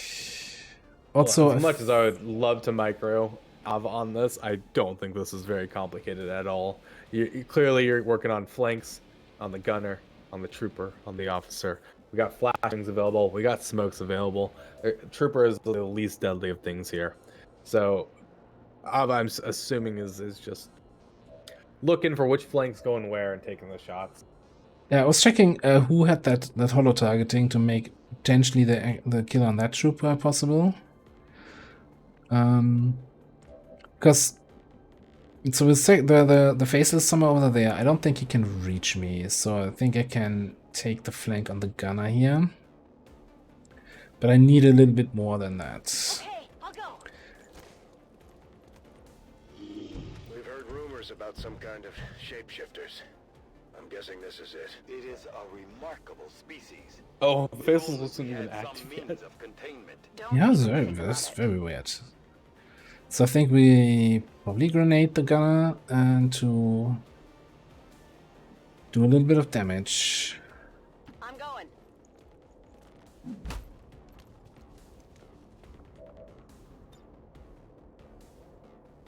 As usual, we can't center the grenade on him because game really likes me.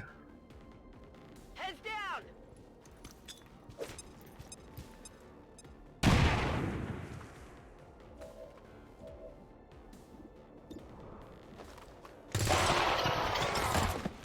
I got it, right? Trading ammo, fast. 7 damage anyway. Alright. Jill is gonna take care of the Is officer. it clear?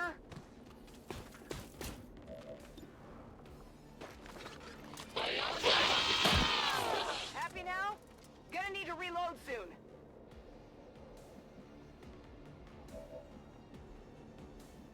With the shotgun here.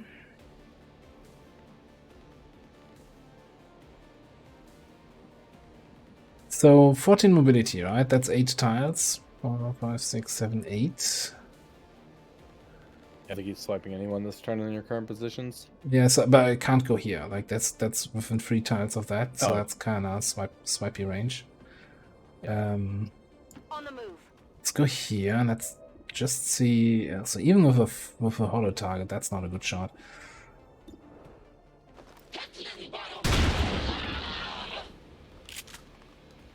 Target eliminated. So I'm left with Laurent here. I might just go for the flashbang on that trooper and hope that he does. Well, he shouldn't be able to kill anyone here. Even on a flank, he's not getting 7 damage on that kill. On that shot, I should say. Back I online. think Astru's just gonna Come and get sit some. here and not get Overwatch value. Well, that can also happen, yeah. I know, there goes the flawless. Oh no. I will never recover from this. Campaign's basically lost. Let's gate crash.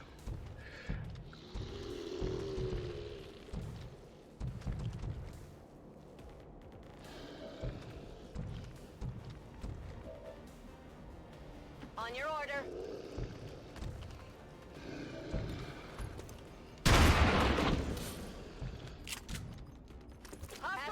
activated. Running dry.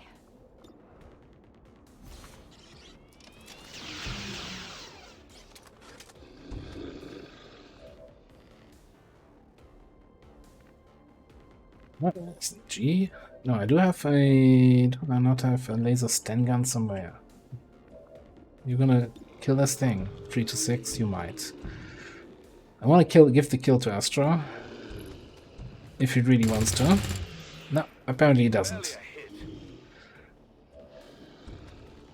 Seems doable.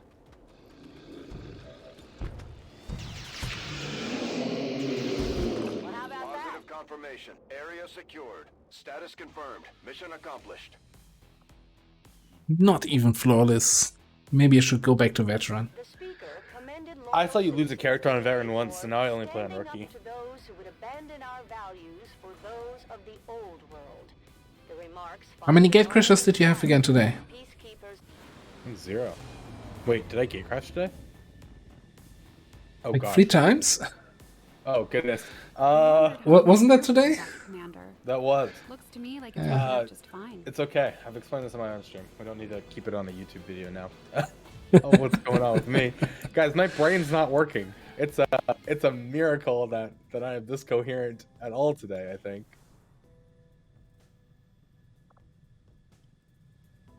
He's not losing it. He never had it. Oh, we can't do a resistance ring mission anyway. Yeah, let's keep scanning. Maybe I find think so, another yeah. mission. Oh, the Lib 1 should have respawned, right? It should have cycled, certainly. Here's an idea, by the way, in Eastern US. We just cleared out a faceless. We have 14 rebels in the Haven. I don't want to get anything else here. I don't want to recruit. In fact, since you can do a job with 2 people without running the risk of anything happening, I think this is one of the rare situations where you can run supply in an uncontracted region. I don't think it's even worth it. I think you go on Intel and start filling Intel buckets, checking for min timers, especially if strength is going back down to 3. We're totally okay with taking retaliation once we switch over at strength 3, right? It may be worthwhile to figure out where those timers are as well.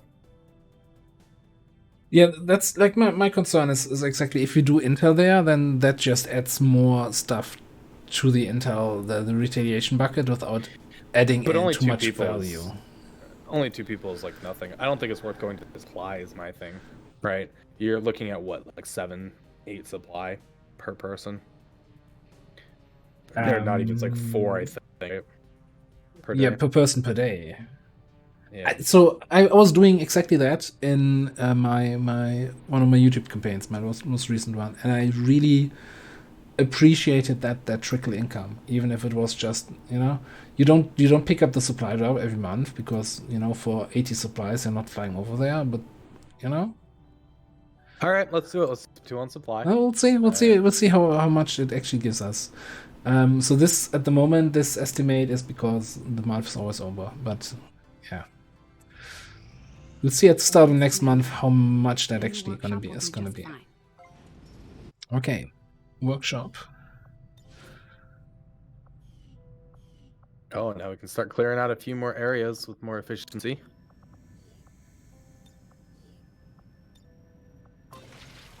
We could even consider, well, if we had supplies, we could upgrade it right away and get even more efficiency. No, I don't think it's And, worth the supplies right now. Yeah. Like, I think we got plenty of needs. Got an urgent communication coming in for you now, Commander. You have made considerable progress against the aliens over the Should be an past unknown month, cause. Commander. What? I hope that your ongoing efforts will only lead to further Still a success. faceless left in there because it's 14. It wouldn't have cleared them all in theory. There could be one more faceless. It should always remove all faceless. Not 13. I come closer to finding you and your remaining forces. We had 15 in there. It should always remove all faceless from the Haven. But it doesn't not pass 13. It only checks the first 13. Well, I want to say no. It removes all faceless, full stop. Like, I'm not sure. To disrupt the Elders' plans has presented All right, we need someone smarter than us, it seems, on this Yeah, one. But yeah. I thought it only checked first 13. So we've got a Steel Corpses mission, which I have a really bad experience with them not working correctly for me.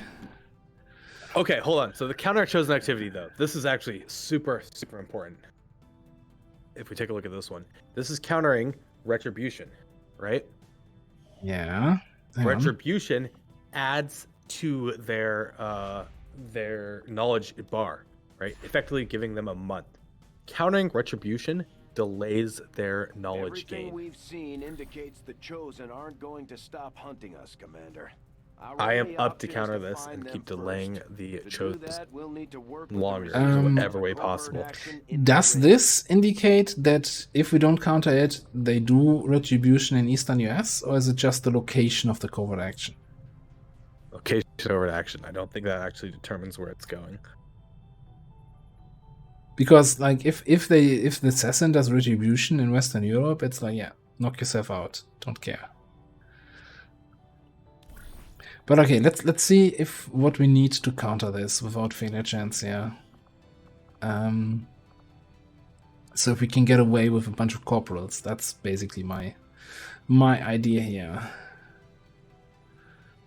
Because I don't want to send anything higher than corporal. So let's just see if we had assault, maybe even the Reaper, and maybe, I don't know, who else is here? I still have a 26% failure chance.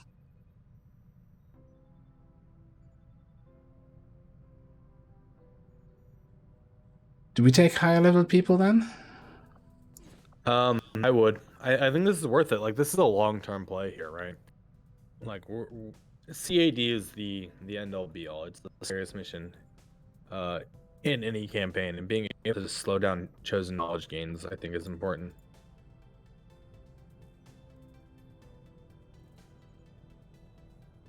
Who though? Who do we? Guess corrections maybe.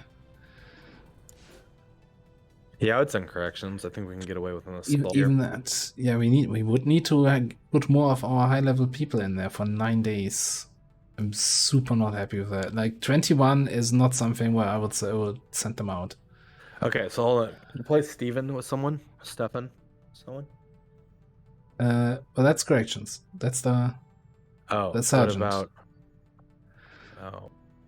So if we clear one of the corporals, then we would have to go.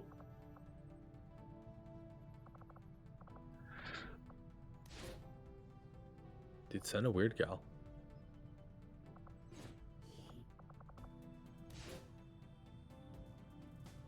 I would take an 84% shot.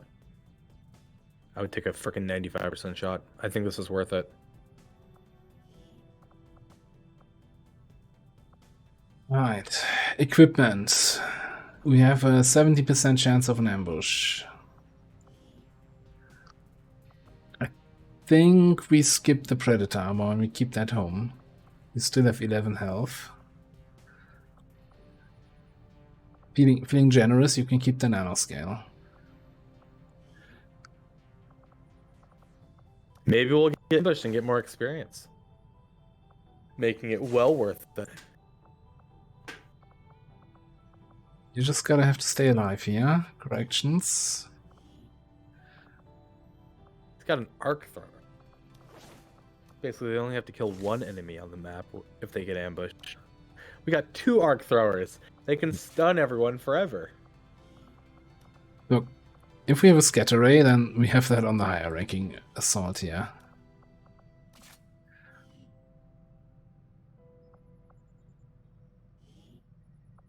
My followers will lead this action to victory. Right, new month, quick black market check. Market is open.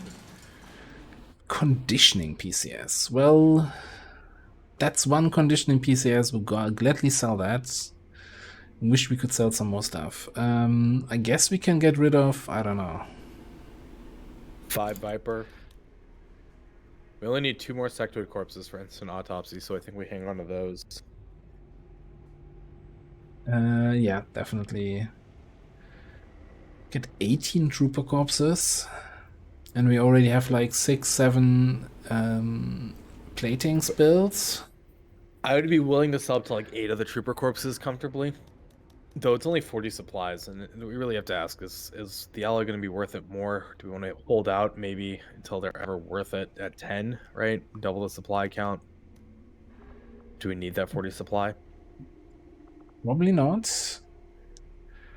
Let's have a quick look through the list. 7 hacking. Combat awareness is pretty trash. Basic defense is not great. Basic dodge is not fantastic. Hyperreactive is also not something I value all that much.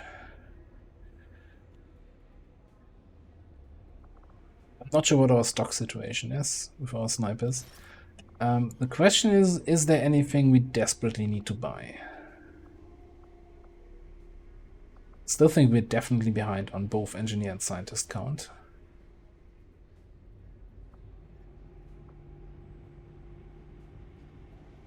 But I'm also not sure we can actually cough up another 70 supplies. How many Lyrium cores do we have? I thought we had 6. Did you sell any right now? No, I didn't sell any yet. So maybe.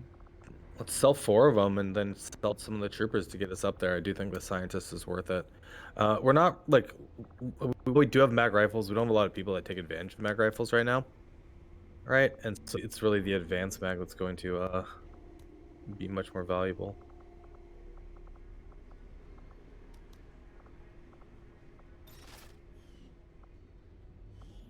So one more scientist then? I think so.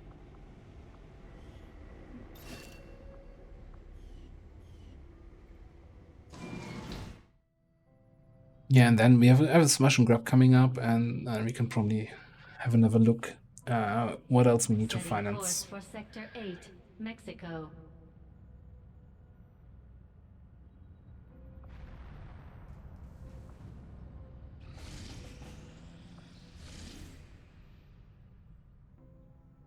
So, I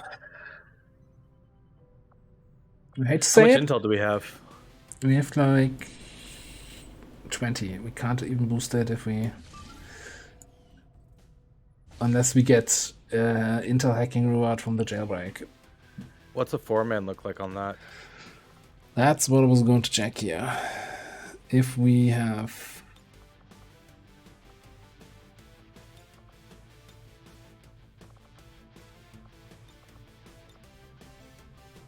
So let's have this as our core. What kind of mission is it?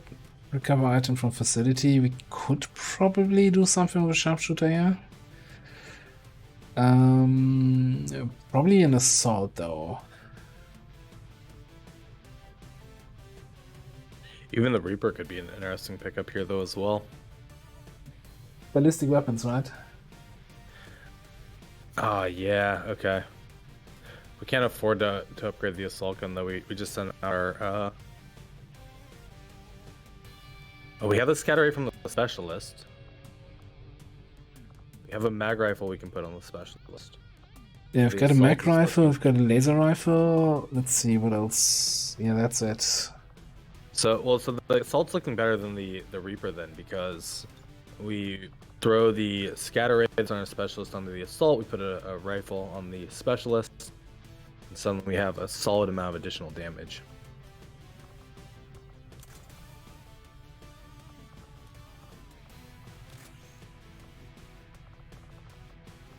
Let's get better plating for everybody.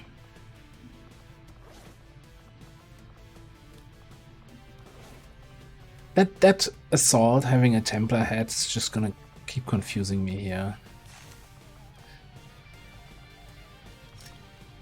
Well, we can always change it if we would like.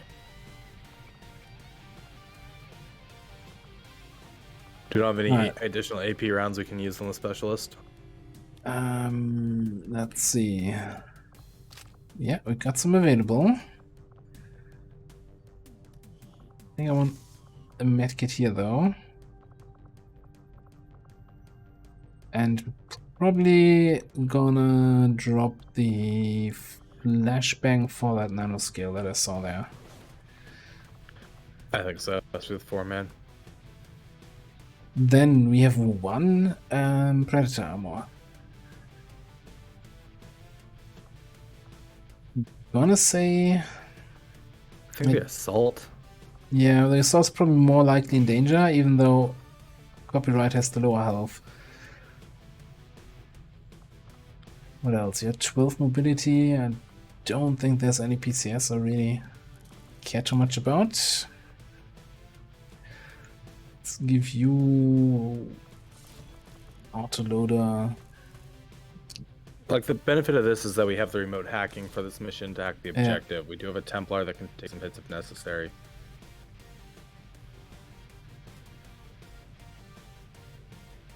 And with, I think with superior aptitude, even if we activate early on a drone or something, just get that focus in there and then clean up the rest with Templar has to carry here. That's yeah. Do we have Trojan on that specialist? Yes. Oh, that's great as well. Alright, let's send them on the way.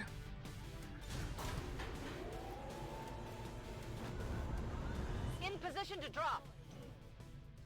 Do we keep our scientist in here? We're about to do the jailbreak. I think we actually pull it out. We're using that scientist to look for liberation, right?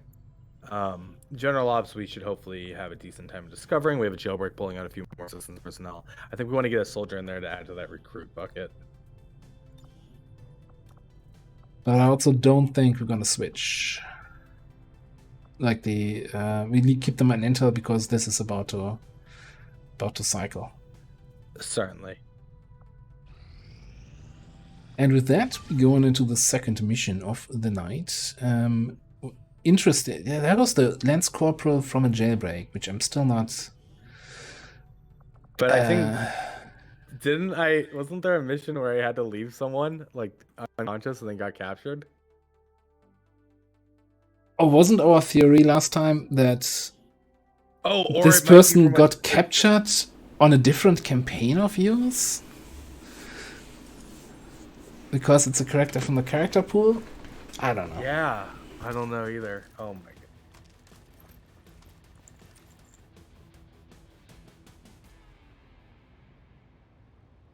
Well, I don't think we have any of our missions to cheese things, Mazda, and I don't think we're planning on it. We're in So concealment. currently, no. Shotgun. Okay, so Wolfplank will is you lose 1 will every 3 times you're on a mission. You also have a 10% chance of losing 2 will if an action you do kills a civilian, and that roll is rolled against everyone in your squad. So yes, quicker missions use less will, which is one of the reasons. Like earlier today, when I noticed one of my characters had 15 will, I immediately just evac them out as soon as I can instead of waiting for reinforcements or additional kills. Was I didn't want to get to that 3-turn check where they would lose 1 more will and put them tired. Like they had 15 max will. It's 15 max, yeah. No, evac is back here, but I still think even if I take this roof, I have enough time to get to the evac later. Let's get some death from above value here. Oh yeah, that's not even that far of an evac to run. Moving on target I location. don't have Trojan, so no point hacking this turn at least. Will do. Let's get you in here. Get Mr. Illogical. Can get all the way in here without being discovered. Fantastic. And typing hate. Probably a really nice grenade opener. Moving out. Get you straight for the center. There's a risk that the drone screws us over a little bit here, but I just hope not. It doesn't do anything. Okay, cool. So maybe instead of the grenade opener, this is just gonna be a sniper opener. Is this ever a Trojan Force reveal in the other two? You mean a hack? Because we don't have Trojan. Oh, if we don't have Trojan, then I think we just take the engagement. Yeah. Yeah, oh, we could obviously, yeah, we could force reveal here. The timer is still good. Can just move or gunner. I like taking force reveals on this mission, certainly because, as you're saying, we have a great timer right now. We're only on second, right? It allows us to keep the forward momentum without having to worry about potentially triggering something else. Before I commit to that, let me just bring the Shinobi, I don't know, probably all the way around here, even though can't keep moving because of the tower.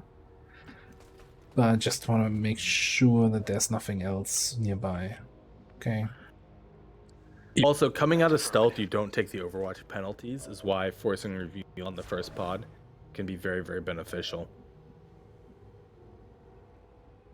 Yeah, so I'm just gonna move Ward Square here. Roger, I've got my eyes on. Roger, I've got my eyes Ward on. standing here. Position confirmed. Eyes on the prize. Affirmative, moving out. Everybody else just moves up a little bit. Got it covered. And that should reveal here. Nope, So- never mind. Okay, well, No, we may need okay. to take the reveal here. So Brazel is asking us about additional resources to better manage the world map. Very solid and tactical, but lacking on the base inhibitor management. I certainly am going to recommend checking out and understanding the full playlist that DerAva has about different, especially like his haven management tutorial. Long War the Chosen is a lot of games of well, what if? It's about, it depends. There's a lot of scenarios where things are going to work in one campaign or in some of the other. Just understanding what you're observing on the Geoscape can give you a lot more information on how to proceed. But it really is a lot of like, there's a lot of variance on each and every campaign. It's really a roguelike in that sense. All right. It's when you're learning and playing, keep doing missions into strength 3, even into strength 4. At strength 5, generally the rule is you start hiding and work on another region. You're trying to get liberation chains done so that you can gain a steady supply of income, as well as all the corpses that are coming from HQ, and slowly keep pushing forward that way. Leaving the Golden Path missions is fine. They shouldn't really be a priority early on. It's about maintaining a foothold on your campaign, if that makes sense. But his haven management tutorial is certainly a great place to gather some of that information. I'm on it. And that 30 minutes you're spending listening to Ava talk is probably hours saved on new campaigns or misunderstanding of what's happening on your Geoscape. Yeah, I think the tutorials, I wish they were a little bit shorter, because I can understand that it's a little bit intimidating to have, oh, this is an introduction tutorial about the basics, 45 minutes. But yeah, I think the idea is it saves you a lot of time long term. So yeah, this reveal didn't go quite as planned, so they revealed my Shinobi, which was nah. But I didn't want to explain too much here, because I was just clean up of flanked dudes on close range. So that was all pretty much 100% shots here.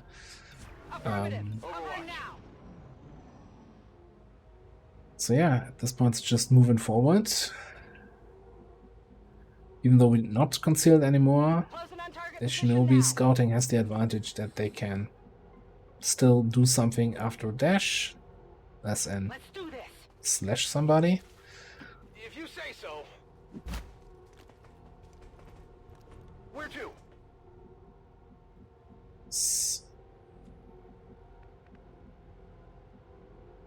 So one big advantage of this map is that there are no windows here, so you can kind of dash up to this wall. Location confirmed. Ish. Affirmative. Covering now. A little self-promotion as well. I do have a 2-minute video I did put together on literally what to do when getting started to discover your first missions. That goes into this point Amazing Barrel just talks about. This video basically says if you switch off intel, you are making a mistake. But if you're looking just on what to be doing, literally your first time you hit the Geoscape, you can check this out. Certainly recommending Ava's videos over mine. But if you're looking for a 2-minute highlight.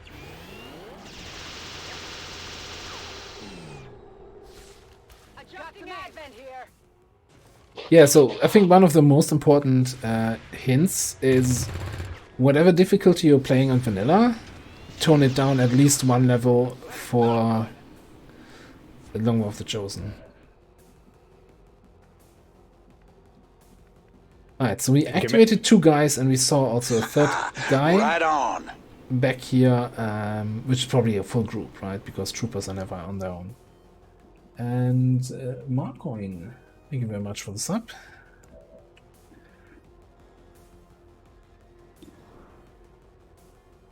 Certainly enjoy answering questions during this. General at this point, I feel like we've gone through quite a bit on how to get them done. We're not running into any new enemy types either, or I would certainly spend more time discussing that, and that's what we're looking to do. But yeah, like this is a great time to answer these type of questions. As far as the difficulties go, I certainly am adamant that I think Commander is probably the most fair experience for a generalized playthrough. Veteran was fantastic learning and diving into it. Commander, the difficulty in the tactical is really felt, and just even some of those changes on the Geoscape do make it a little bit of a tighter campaign. I don't recommend anyone starting Legendary. Legendary is meant for truly those who want to start mastering and playing multiple runs and understanding that it's not going to always be winnable. Maybe that last statement's not as 100% accurate, but it's a lot more work than any of the other difficulties. I do think Commander is the most fair. It's got enough wiggle room that you can make mistakes, and has enough leeway that like you really it would be very challenging to fall very far behind unless you're losing full squads. And so that's certainly where I recommend anyone who's looking to do only 1 or 2 playthroughs try to complete.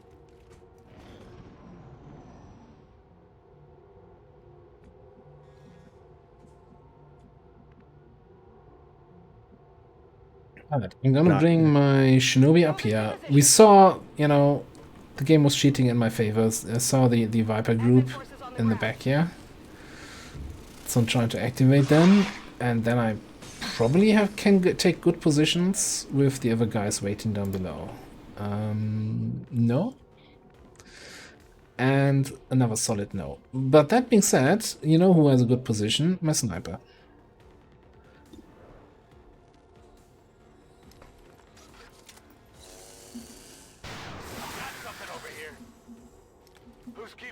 Yeah, your job's done. Let's do this.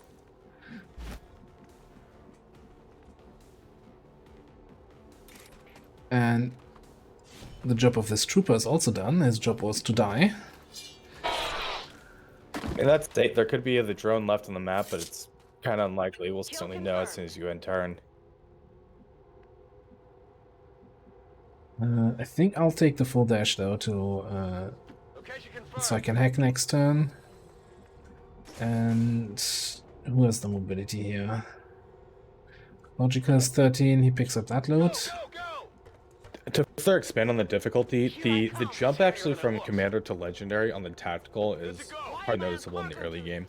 It really is all the Geoscape management. And if you love Haven management sims, then Legendary certainly enhances that vibe. But yeah, it's Legendary is just so much tighter.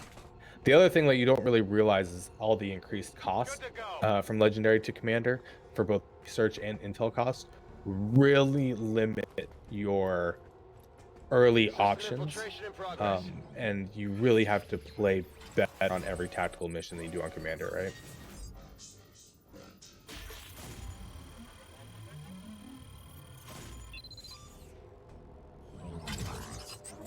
We did get the intercache, so we could have boosted that lib 1. But, you know, I'm happy with running it as is. We're probably going to need to boost lib 2. You know, at our current RNG levels of timers, this whole campaign has been a exercise of using the best of what you got, right? Especially with some of our timers. Let's not forget that we started off this campaign by missing 3 missions in our first 3 weeks, just on 4 timers. And at least has allowed us a lot of ability to explore potential routes to find success. I've talked about this certainly a little bit. This campaign start is one I probably would have rolled, simply because I like having fun, and there's certain fun to being able to start playing well with some RNG in your favor. You mean starting with a 55 aim Templar does not mean fun? Oh no, that's immediately a reroll the gate crasher. Masa keeps suggesting the cheese mechanics that we constantly keep saying that we're not doing, and so I don't know why they're keeping brought up. It's just not something we're looking to do as a normal over-explained type mechanic, and not something that either of us use traditionally in our gameplay style. Didn't we? I think we ran. Did we try to run one single Shinobi stealth mission? Or was that last campaign? Yeah, that was on the last co-op campaign, and you had one. We did 2 of them actually. One of them we got out with the engineer, and then one the scientist that was 1 tile short because of poison. Oh yeah, I remember now that you mention that. Yeah, the thing is with like these kind of cheese missions, it's unreliable, I would say. It's a gamble, and yeah. Yeah, pretty much. Not something I'm looking to promote or really showcase too much. It's that you're at that level now, like where that's where you want to be doing with your missions. That's absolutely great, but that's not what this campaign's about. Penguin. Penguin. Yeah, I mean a guy named Penguin Plump with the nickname Penguin. And Doobies. Doobies is the Lance Corporal. So, but Doobie's characters isn't named Donna Cole in my normal.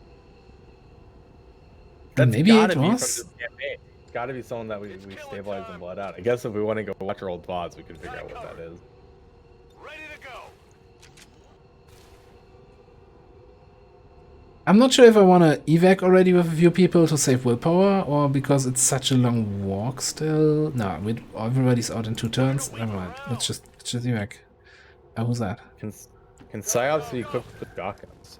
Yes. I think so, right? Yes. Yeah. Yeah. I like to run that actually once you get the... What's the teleporting thing? Where you teleport to a different location? Facewalk? Teleport, but... Facewalk. Facewalk, yeah. Facewalk. So facewalk with a shotgun next to a guy and then shotgun to the face. That's definitely a solid way to play that. Backing it in. Status confirmed. We've secured a civilian contact. I'm all over it. Facewalk's just such a fun ability.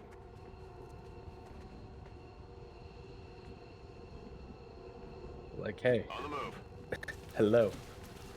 Shotgun to the face walk. I hope that's renamed. I like that. I like that. If that's not already renamed in VIP secure and in position for evac. Alamau. Status confirmed. We've secured a civilian contact. Status confirmed. Mission accomplished. I love the idea of the mod Alamau. I just don't like playing with it while streaming because I feel like it convolutes things for newer players too much. The victory today is a minor footnote in history. Right, and part of streaming is much longer with the Chosen, at least for me, is being able to walk through mechanics or teach people and introduce people to the mod. Are probably still wondering what hit them.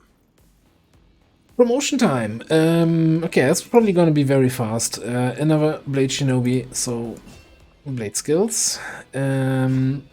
Shooty Ranger gets Executioner. That illogical character is actually leveling up. We have a mag rifle for him, I believe, or we can at least hopefully get one. really going to start seeing the value there. I've already talked about this earlier. Low profile on our sharpshooter is fantastic, and this is where we're looking at formidable. I think for our gunner, very normal gunner build going into formidable shredder chain shot. Yeah, straightforward, pretty much. We got one Ilium core, combat awareness we can sell, 2 combat awareness we can sell, I guess, and some intel for the hack reward. And we've got a new rookie and a Lance Corporal, Grenadier with 73 aim. What? Where did this character come from? With because the... you shouldn't be able to pull out unless they were captured, right? I don't They have a remember. promotion. Yeah, they have a promotion available. So there were a Lance Corporal, but actually our Corporal promotion, the skill tree is already laid out. I don't understand this game. I probably have to rewatch them the first 2 episodes to see if we actually... But I don't remember getting anyone captured. I really don't remember that.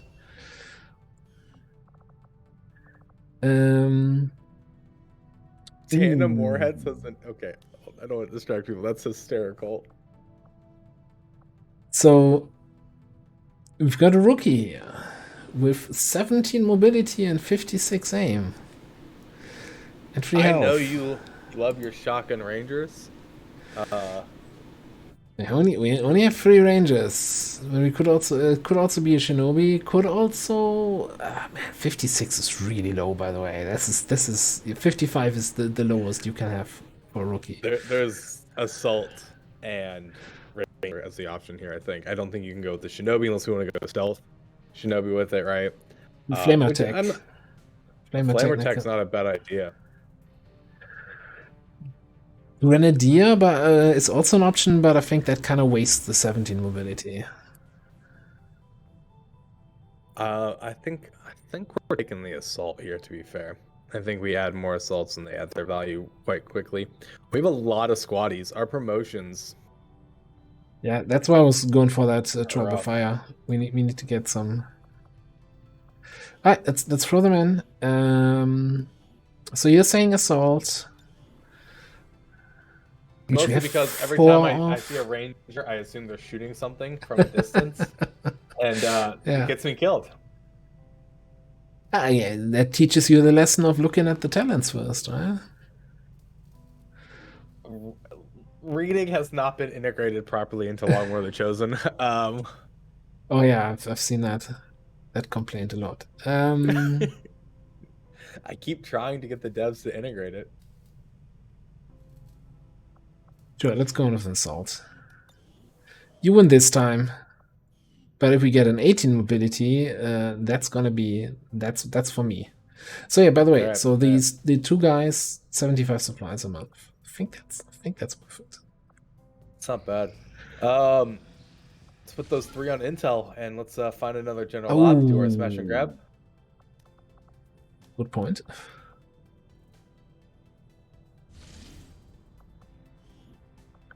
Okay, smash and grab with Spark Shinobi Sharpshooter, Gunner Ranger. We're still at... No, we just ticked over to Force level 8.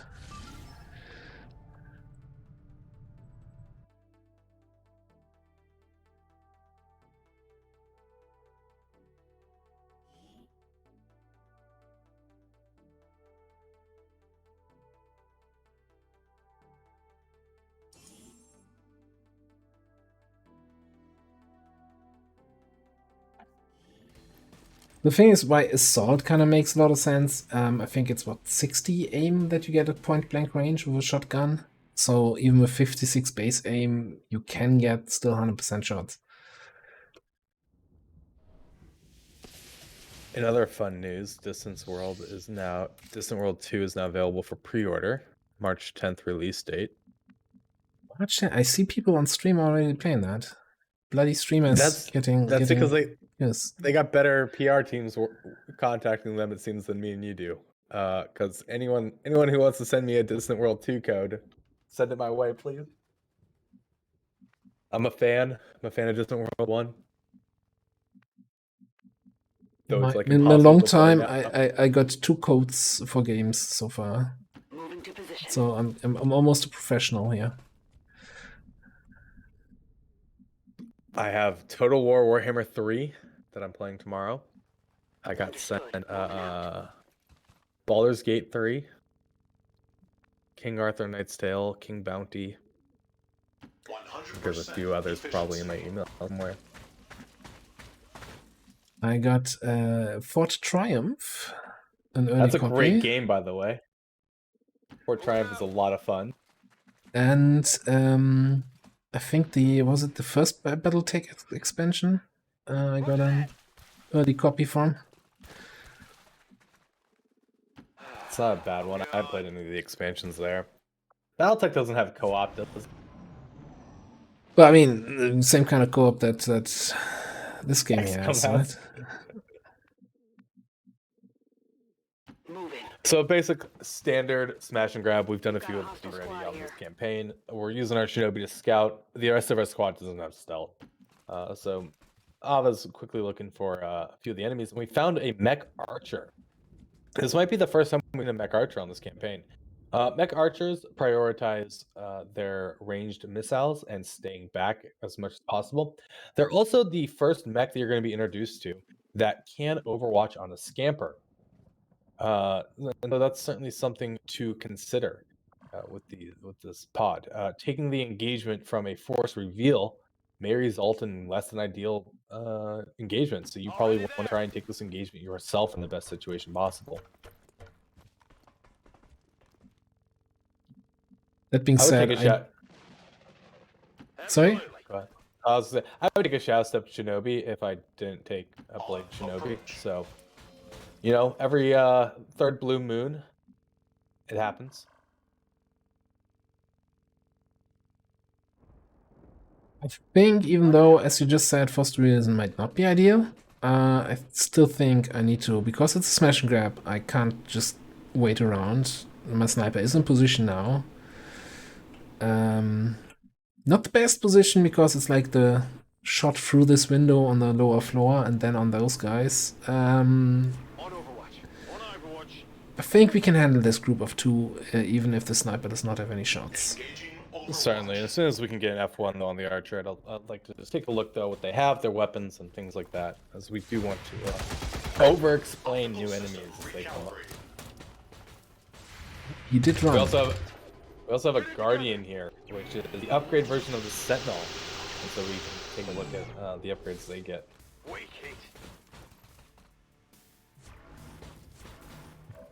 We're watching.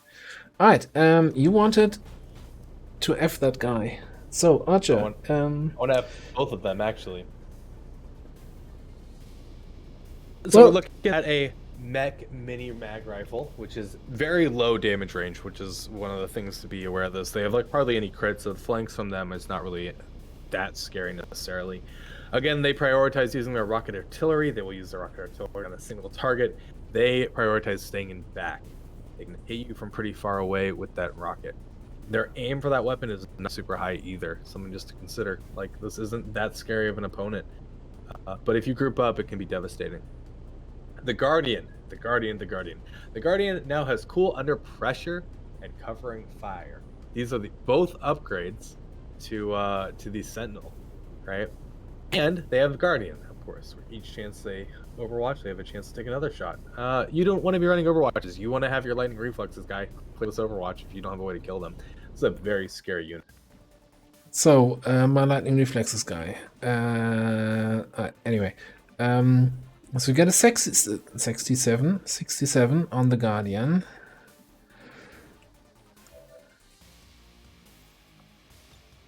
There is an argument to be made to just use the Shredder gun here and clear the Overwatch that way. That request coming in probably means that Ava needs to turn me up in Discord. My mics are maxed out.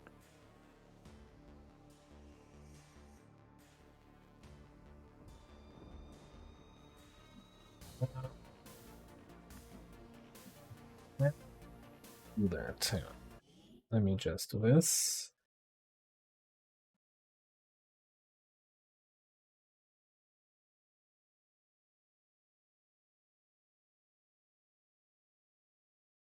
I put you a little bit higher. Do re mi fa so. Is that better? I hope, guys. Certainly, if I can make myself louder than Ava, I would just take over his PC and we'd go from there. But thank you for that, Rainer. Appreciate. Now we do have. Do we not have an assault here? We don't have an assault here, do we? No. Because we went with the Ranger Gunner combo to have have squad mates, bond mates here. So I'm kind of wondering if this might just be the shredder gun to get rid of the Overwatch. I certainly think so. I don't think you need to overdrive here. I think you save the overdrive for next pod, especially for using the shredder gun this early. Our sniper should be able to deal with that archer. Here's the question. So I could shoot the archer. Then I can move up a little bit for the shredder gun to potentially hit both of them. Risk is we destroy the archer corpse then with the shredder. The loot. It's 9 HP on a laser rifle. Our archer does not have, or our sharpshooter doesn't have center mass yet, I'm assuming, or precision shot. No, he doesn't have. No, neither of that. It's a lance corporal. It's fresh out of the barracks.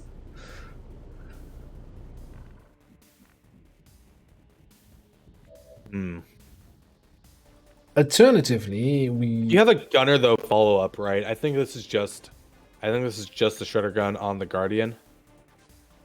Then shooting with the sharpshooter onto the archer, moving our gunner up, shooting the archer and finishing it off, and then letting our shinobi scout up and around.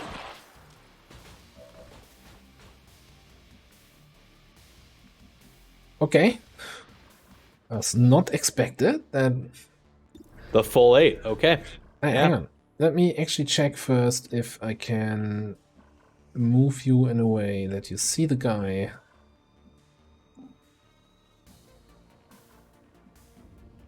Because I would prefer to take the shot first with the gunner. Yeah, it looks like the gunner can get in a spot. Lucky for us, that wasn't an alien, so it didn't have an Elerium core on it.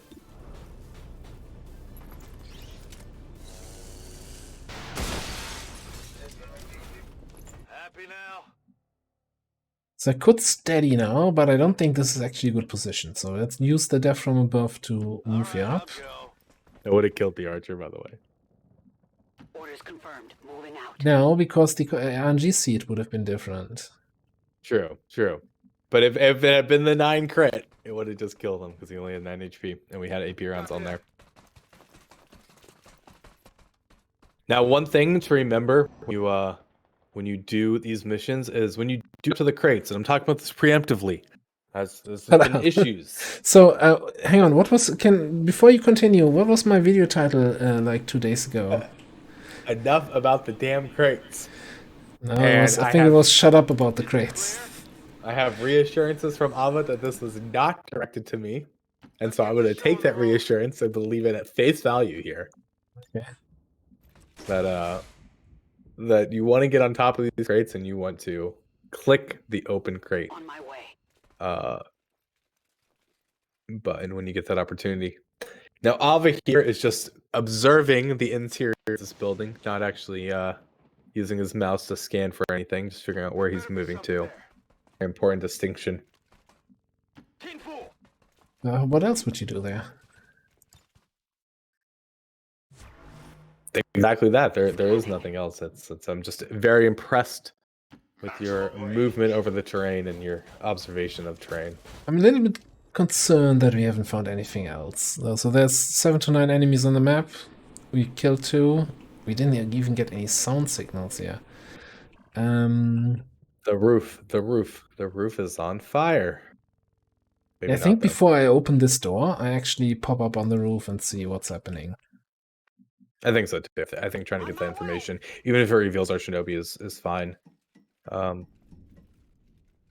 Hopefully it doesn't. Do you think they reveal us? Oh no, they saw me. Actually a swarm of tiny robotic units working in close coordination to maintain a... So we're also running into our first Spectre. That's a really scary enemy for this level. Thankfully, he's an idiot. So Spectres. let's F that guy. Spectres. They are an enigma. Are they human? Are they robots? Do they count as both? It depends. It Are they- depends on what ability you're using. Are they human or are they denser? So Oh, go ahead. Sorry. Spectres, I think I did a like 30-minute rant about them in one of my last streams about horror being just an awful ability, and yeah, so it's one of those units where I always say I have no idea what they're gonna do because their AI is fairly unpredictable. Because they have the Shadow Bind, they basically take over one of your units, build a duplicate of them. You either have to kill the duplicate, kill the Spectre, or like Revival Protocol your Shadowbound guy to get out of this. They come default with lightning reflexes, so they're gonna eat up all your Overwatches. And if they vanish, they can actually shoot from vanished state without revealing, and the only way to reveal them is to flank them. So a bit of a priority target that's for sure. Something to also consider is horror is one of the only abilities that Advent gets that is guaranteed damage, making this unit much more likely to cause wounds the longer they are alive. They don't typically prioritize horror as a first ability, instead wanting to use their shadow or their bind if possible, but if they are far enough away and shadow's on cooldown, they will horror from a distance. And there is no counterplay to it at that point other than having controlled or killed the Spectre ahead of time.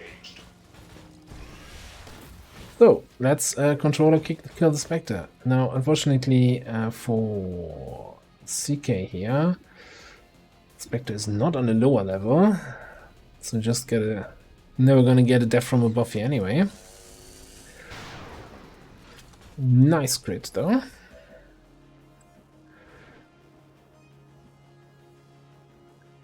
I think that's worth the overdrive. Is it? No, it's not. How much am I hit for? 6 to 8. Let's go for the flash here.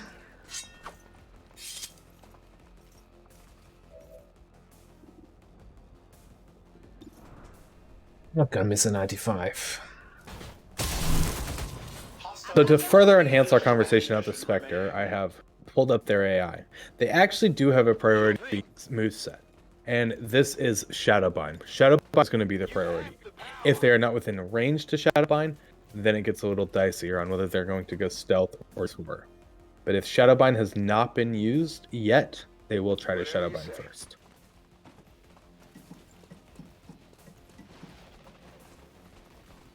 So I did teamwork here in order to get 2 free moves. Get next to this guy, and then we need 10 damage. You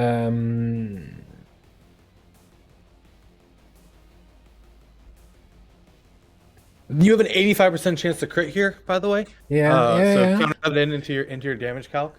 I think a single point blink is probably worthwhile, but do we have any follow up if it's not? No, that's our last action this turn. That's why I'm thinking maybe we just both barrels and be happy about it. I think so as well. I think you're eliminating, 4 enemies off the map right now. We have pretty much good action economy for the rest. Yeah. We still have the overdrive for any thing that shows up. Critical. Didn't even tell me how much damage you did. You just criticaled him. On my way. Like, I think it was terrible damage.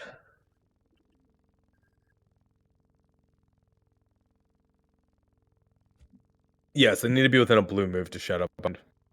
Don't waste my time. Are you sure about that? Wait, no, I'm not sure because they can yellow alert Shadowbind because logic. Heading out.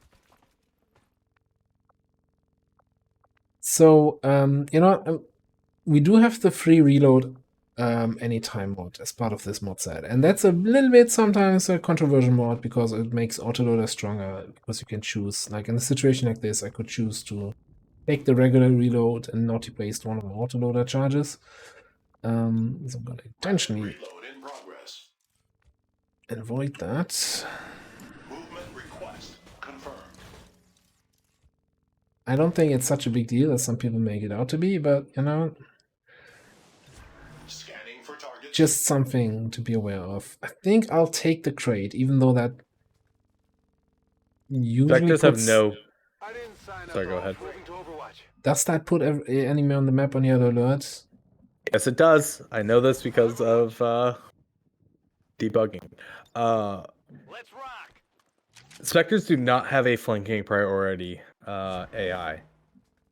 That's just not a part of their AI. We've also AI trees get really silly sometimes. We've seen Spectres do some of the dumbest shit, as in do nothing, run back and forth, similar to Sectwood AI. And I don't understand what causes that at any point. Now this is where we get into like conversations on what's going on behind the scenes a bit more than we intend to, but for me it's kill Spectres. You don't want them to horror, you don't want them to shadowbind. They are a priority target, and you got to be a pretty big threat to prioritize over a Spectre. So I have a little bit of a situation here, right? My evac is all the way over there. We've got a 6-turn timer. There's still up to 5 enemies on the map, and I haven't heard anything. No doors, no voice indicators. So I need to make something happen here. So I'm gonna drop down here. Not a problem. With my Shinobi, give me a ton of new vision. What?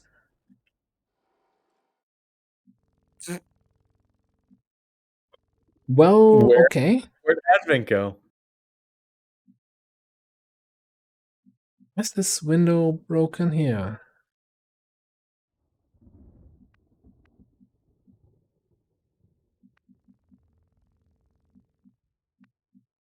Heading out. Got some advent here. Okay. That's not great. That's certainly not great here, because Paulo's a little bit on his own on that side. Well, he does have some sniper support.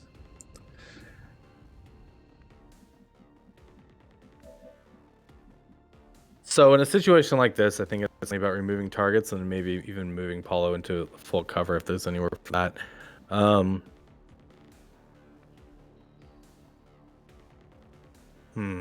So I think this is Overdrive.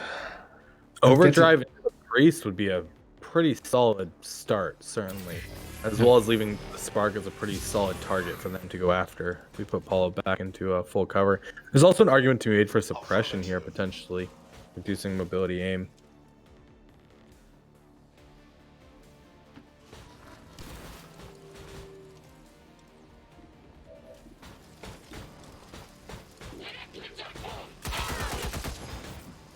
That puts him right into stasis.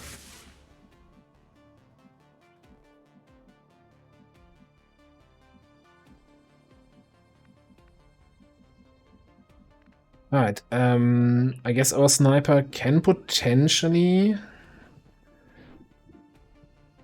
kill that trooper. One scary thing here is, so if you look very closely at the icons here, you see the little targeting reticle when I go over the trooper, and you don't see that on the sergeant. That means this guy is I only see because of squad sight.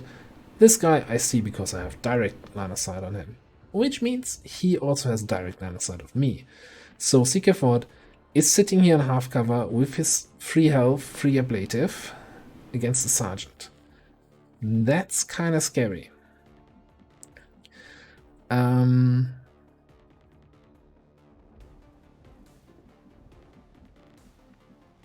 I still think you take the shot on the trooper. I was going to say exactly that. I still think we take the shot, but I don't think... Okay, I don't have to worry about whether I want to hunker down or steady, because I didn't get the kill. How'd you miss? I rolled low. I do think it's Ted start to grab this far crate, because we're going to need to start moving towards the evac. And after this engagement, we are going to be taking a shot of sorts. Great guns right there with the flanking shot on the Priest. Allows us to overwatch, potentially grabbing that graze to get the kill. Since the Priest should prioritize moving, especially since he's double flanked. Kind of thinking we might just suppress the first sergeant. and sit in half cover, it's not a bad idea. This advanced trooper does have increased aim over a regular trooper. But Groovy. you know, Paulo, I believe in you. Would you take the shot on the trooper just? No, I'd move to cover. If we move him to cover, then Right on. we've got someone here who's gonna take the shot. No offense to Paulo, but I think I'd rather take the shot on him. Okay. Because it's Sergeant. He can do 6 damage non-crit. We've got 6 health up here. Yeah. All right. Then let's suppress. Come on, poke your head out. Whisperio, thank you very much for the sub. So we take the far crate. This one inside or this one back here? Oh, I would take the far one. It's because it's gonna be a far distance for anyone to get to. Technically still have 2 more enemies somewhere on the map though.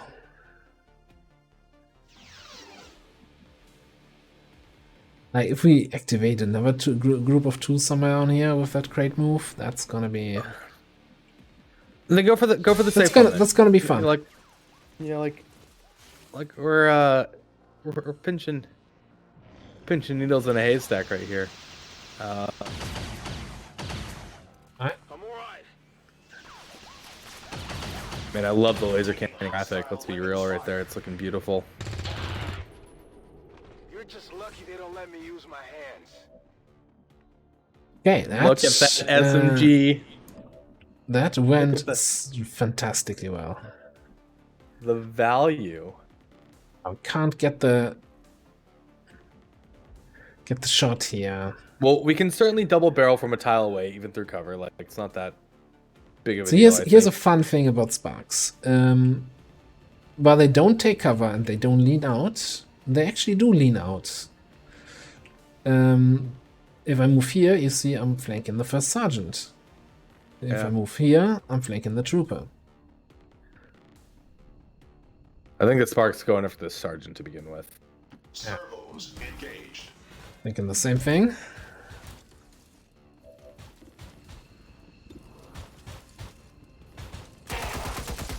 Minimal damage on target. And I think we're taking another shot at the trooper from up here.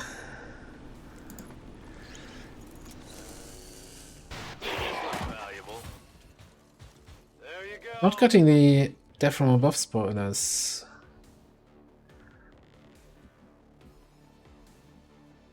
Oh, I actually don't think we get this crate here. I don't see who... I guess the Spark would have to run back to get that.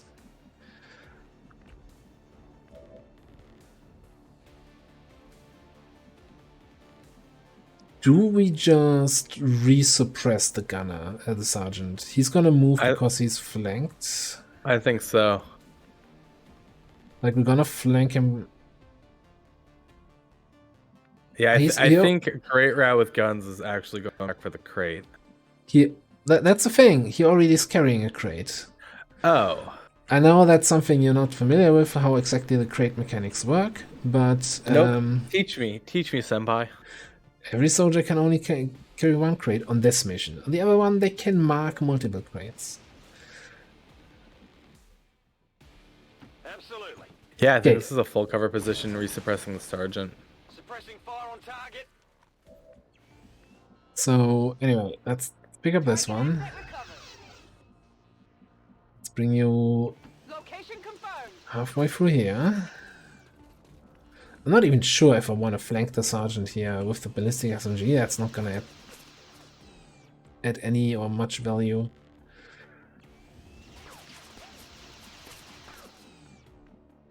Maybe I'm just coming a little bit closer to be able to bully him.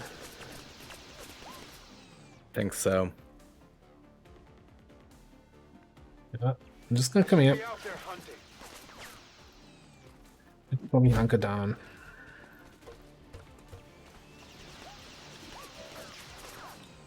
Maintaining position. And do we start running the sniper over to get this crate? Sure, I see a full cover position that would protect him from the gunner, and then 12th mobility should... It's gonna be close, but I think you can make it. Look at that suppression value. Armor absorption at maximum.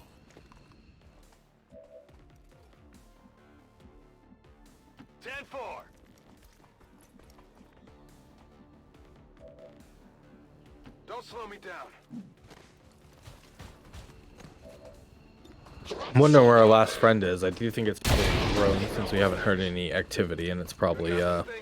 Who's taking it? further back, you would think, since we've actually cleared like a lot of the map so far. Yeah. Moving.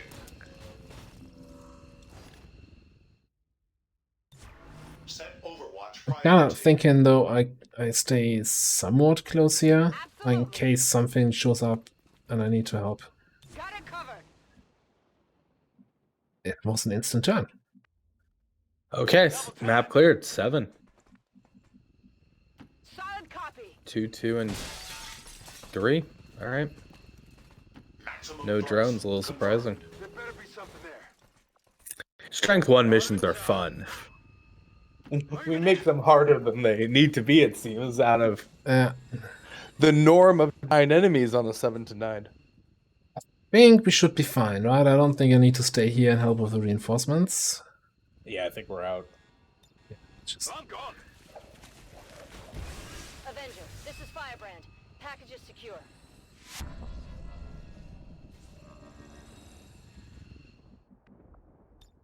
Yeah, it's here. Will do. Heading out. Let's go. Commander. There's we're this losing leaf the AO blowing in and my our backyard forces that in the keeps setting off my process. security I cameras. strongly advise we consider maybe we It's been need to It's the same leaf all day, I hope it's worth it. just blowing back and forth in the wind. It's great. Like, it's on the ground. Like, it's on a tree or anything. It's just like this leaf blowing one way and blowing back the other way. Firebrand is returning to base. can you not make the camera a little bit less sensitive? I could, but it's nice to know that the cameras are sensitive because it catches animals, things like that. Which is great.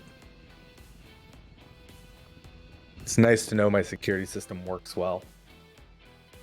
Even now.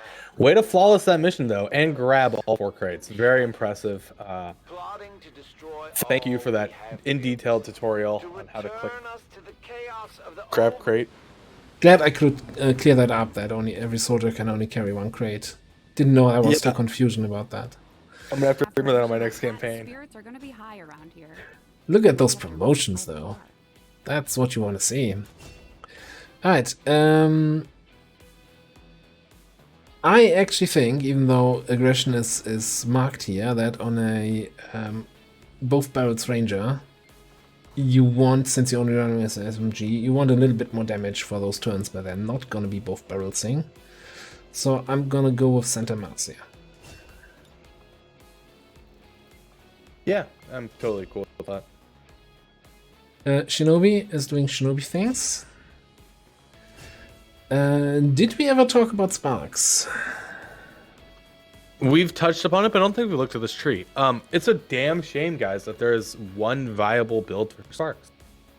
And just Vanilla Long War the Chosen. This is immediately, I look at this and I'm like, wow, it's nice that they give you adaptive aim, shredder, hollow targeting sentinel, cool under pressure, probably impact compensation, and then the best Spark can get, Hunter Protocol. This says when an enemy is revealed, you have a 33% chance of just taking a shot at them. Typical pods have 3 enemies, one of them's getting injured, especially when you can crit on this enemy. Spark weapon is a lot of damage, especially as you upgrade it. This also gets really strong the more enemies there are, right? It'll keep taking shots and opening up pods. Just like an absolute fantastic. There's, I think Sorry. there's kind of an argument to be made that kind of all 3 of those first perks are okay, but I still think Adaptive aim says when I hit overcharge, I no longer have aim penalties. If I want to take 3 shots, there's no freaking penalties. I think it's just like the go-to pick. Yeah. I like it the most of them, but I think there's an argument to be made that, except for the other rows, where I think this is like the way you go.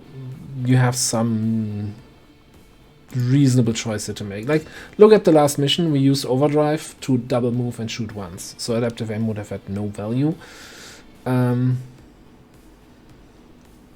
Sure. Sure. Yeah. I still think it's adaptive aim, at least for me, every single time.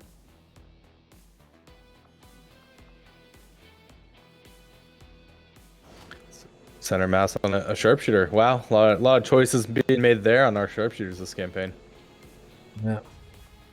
Psi PCS, that sells for, I think, 10 supplies. 2 more Liam cores, a data pad. Was that... Did we get a data pad really from one of the crates? Ugh, disgusting. So I think 2 crates with crystals, 1 crate with supplies, and 1 crate with a data pad. Yeah. And experience. Let's not undervalue the experience we pulled off there. Then again, I guess if you sell it, it's like the data pad is about the same value as a supply crate. How much is it? No, it's 25. So the one issue I have with Formidable on Sparks is they can go out while injured, right? Formidable is not really saving a Spark from going back out. You're getting and killing stuff is better than taking the damage. Like, taking adaptive aim, at least for me, says, hey, if I need to, here's more shots coming out. Or here's me shooting, overwatching the next pod I know is coming in. So we got that promotion, which if we had the supplies, we still wouldn't be enough. When we need a major. Yeah, we need more promotion, I think. Could definitely get some training here. Yeah, see what I did there? No, maybe? I did. I was gonna see if we could just pass over it. That was one of those puns that gets used too much. No, I'm kidding. No such thing as an overused pun.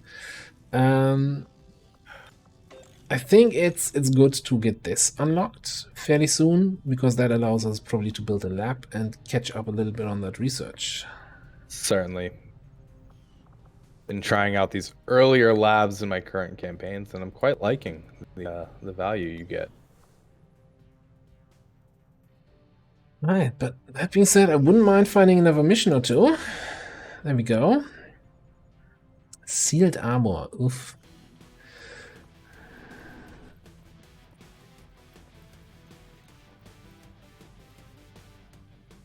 What do we have here? We've got our Shooty Ranger, damage grenades, Shinobi Sharpshooter for sabotage transmitter. I think investing here into the mag rifle for a logical. I think we need to buy another one, which is investment, especially with the Shooty Ranger. Now, on a mission like this sabotage the transmitter, we're definitely looking to make sure we have a way to remotely hack. Oh, no, not remotely hack. This is the one to plant X4, right? Yeah. So we're looking for definitely some mobility here, which we have with our Shinobi. We have the Ranger. The Sharpshooter's great on this type of mission. Prop them up, do damage. We can throw our evac, which is also great for a situation like this. I'm tempted to bring some of our lower levels here. Get a few of these promotions coming up. We have the mag rifle to help carry, which is, let's not underestimate how strong this can be, especially when we're seeing some of the stronger enemies be these mech type units right now. The other consideration here is probably an assault, seeing as we've now seen Guardians and Archers having a way to clear Overwatch reliably is something that I really like to see. But I look at our roster, I don't see any assaults. We could bring Frantic and get him going, because Lightning Reflexes suddenly makes him viable in like every mission for at least a little while, right? To compensate for the low rank, we could also bring the Spark here with the assault. I think we have 4 very strong people here on the squad, so I even want to keep the Spark to to probably more carry in another squad. Yeah, okay, I think we want to bring a low level though, for sure. Yeah. So the resistance ring value comes from having 2 slots open with your engineers. Up until that point, your missions take a long time. And it's certainly not something that, with our low amount of engineers, we feel comfortable prioritizing. Whereas the Proving Ground gives us access to the Spark, which helps us out with the wounds we've been taking and just the lack of general missions, because they come out with a mag weapon. And getting alloy plating with all our troop corpses seemed really, really viable here. Resistance ring is not something I get hardly ever anymore. It's more like mid-late game where you have additional soldiers that you're comfortable sending out as well because of these fail chances. The further you get into a campaign, the higher the fail chances get. So you need to send your higher ranking soldiers. You know, so if you're going to be sending your higher ranking soldiers, you want them coming back quickly. You need those 2 engineers there going to that point. Otherwise, the 9 to 16 days you're spending out, it could be in theory 2 missions. And you only get 3 to 4 experience on a mission, unless you're going to get ambushed, which then the experience does become very worth it. It's hard to use it to help really provide value towards the massive resurgence you're looking for. Question. You're probably seeing what I'm doing, and you're already regretting being in the stream. Do we bring 6 people, or do we bring 5? Oh no, you bring 6 if you can at this point, especially with the Ranger Assault, right? We need this experience and promotions coming. It would be nice if we had the trial by fire officer here, but understandably, we're still working on getting a few of those online. Well, we do. I think we could switch something out to get our trial by fire in here. How much experience does Frantic actually need?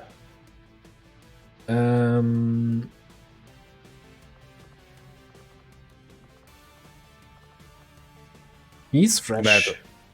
Frantic fresh. Yeah, they're both fresh out of GTS. So here's an idea then. Maybe we ditch these 2 here, Shinobi Grenadier, and instead get our Officer Grenadier in with Trial by Fire. Yeah, I would, especially on this mission type. Grab Tomb Raider as a Shinobi. Tom Braider? Yeah. Or Reaper for scouting. I think the Reaper. Let's bring the Reaper in. All right. Get the because we get that promotion on our Reaper going as well. We still have that mag rifle and the laser lance to help carry. Is it worth investing in the laser vector rifle when we're about to get advanced mag out? Probably not. Sadly, that's the one downside here. Yeah, no, I think he just has to like throw some knives or something. Can we not build the upgraded throwing knives? We could get alloy throwing knives. Well, we're about to get this mag as well, right? Like, but they're just 3 levels of throwing knives. Alloy is the second, and then the plasma throwing knife. Oh, then yeah, let's get the alloy throwing knives. We did take a crippling strike here. I know in Mod Jam you have 5 tiers, but I'm fairly certain in vanilla there's only 3 tiers of throwing knives. Then let's do it.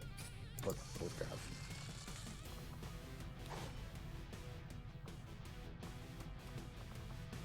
Who lets us talk about Long War the Chosen these days? So that would give us 3 promotions here with Trial by Fire if we can pull this one off. So we've got a sniper and a shooty ranger to carry. All right. Is this a combat rush? PCS? Because you do pick up a fair number of kills on your ranger, and then it boosts everybody else. I'm keen for it. Yeah, I think it's a great idea.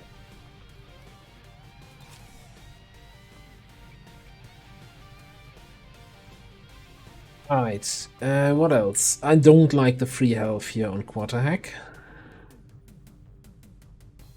Not at all. If we can get scale out, we absolutely should. Or maybe an armor? What? Maybe both? Maybe both? Maybe ditch the grenade. We've got a grenadier. Keep that 18 mobility. Goodness. I'll be back in 1 second though. I have a cat meowing at me. Right. I'm also gonna make the executive decision to give you an armor. Let's see what we have weapon-wise.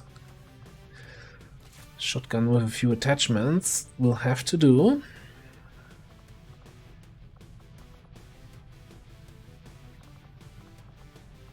Let's see if we have any good attachments for our Reaper.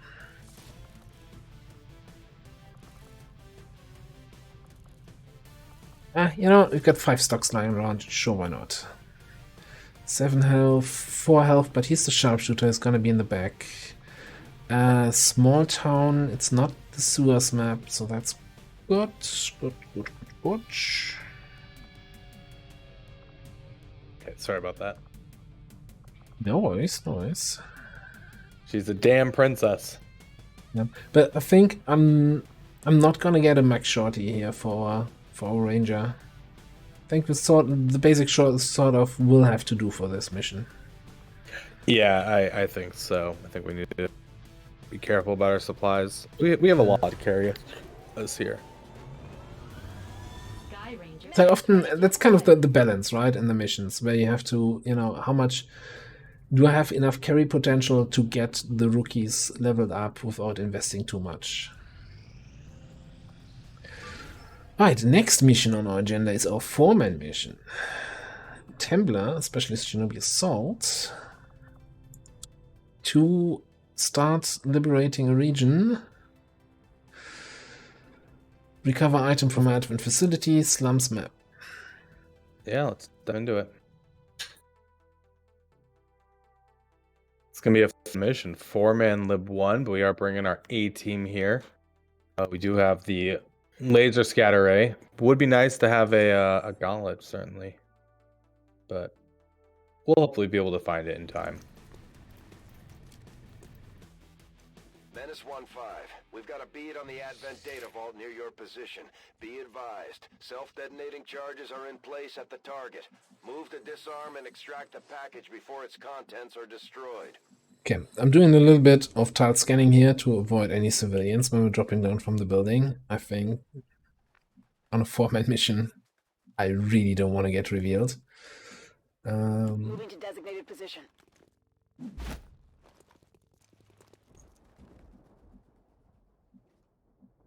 Alright, that's a little bit of a very annoying map, because we have to go into this low ground area and then potentially fight uphill against the enemy. Well, one benefit, though, to the map is that we do have the ability to hack remotely, and we can also fall back down at a line of sight if necessary. This mission, at least when I start looking at it, isn't necessarily about killing everything on this map. It's about completing the objective. And so certainly something to consider as we approach. If we are able to get that objective with a pod or 2 killed, great. But then after that, it's about safely getting out. We're certainly not trying to add any wound timers to any of these soldiers, as we're trying to push for those master sergeants, as quickly as possible over a campaign. And this is one of these missions where the action economy, being only at 4 soldiers, is much less than normal action economy. Deception. That's not mind control one, is it? I think it's isn't that? To put us back in the stealth. No, isn't deception like immunity against the next 2 attacks, something like that? Copy that. I can cover it. Back into stealth is something else. I'm certain Is this about on the that. wiki? Nuke a lot. There's another tower here. Oh, those towers are awful. So this is blocking this ladder. I'm actually thinking I'll bring our shinobi around here and take a peek up here. Get some vision on that high ground. Oh boy. Steer clear of those berserkers. They can't do much from range, but they're Double lethal up larger close. berserker. Thankfully they didn't reveal me, but I think this is gonna be our first tango here.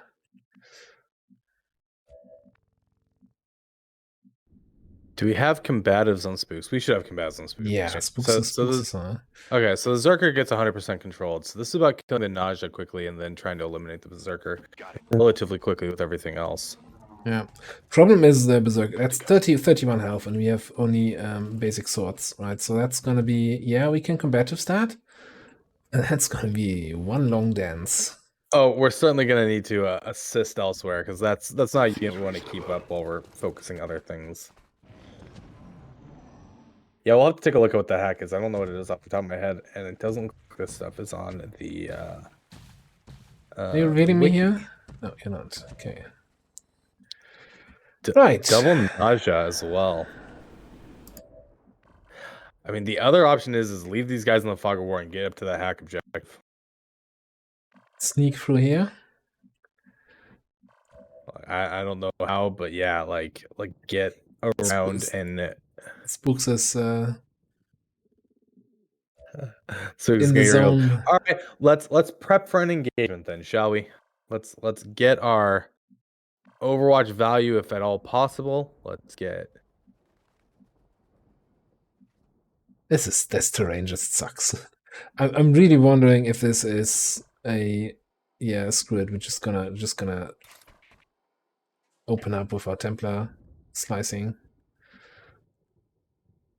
For 4. I mean, it's Najas, right? All we have to do is flank them, then they don't do anything, and the Berserker we just put spooks next to. Hey, I'm on board. Let's do it. We can reposition the Templar to get a flank on the nausea. Yeah, exactly. That's what I was thinking. And we have still our technical and our specialist. Our assault and specialist. So we didn't do 4 damage. What are you talking about? We did none damage. Blue Magier is about to become Slugshot Magier again, I think.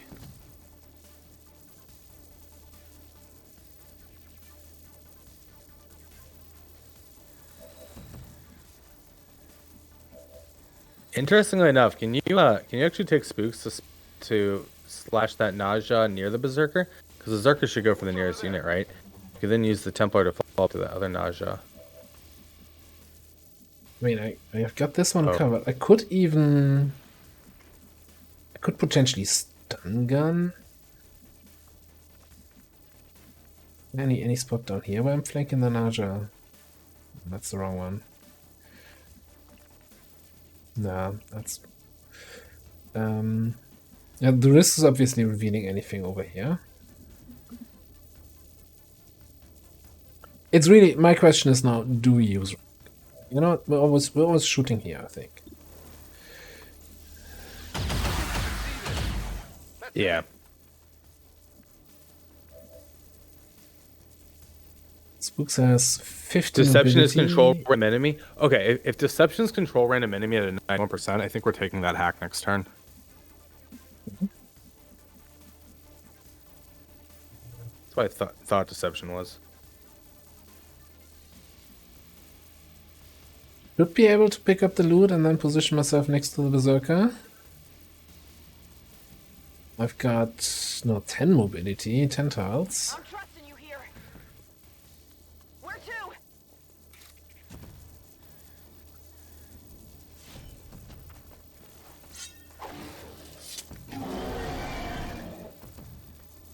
I think you're just gonna... But either we run and gun this turn to kill the nausea, or we just put our Templar next to her. I think you try and kill the nausea if you can, because I want to think. I think that Deception play is the call, honestly. Hunt them down. Sorry, I have a cat just jumping all over me here. Move, move, move. What is going on, Pete? What is wrong? Okay, I'm back. I got her.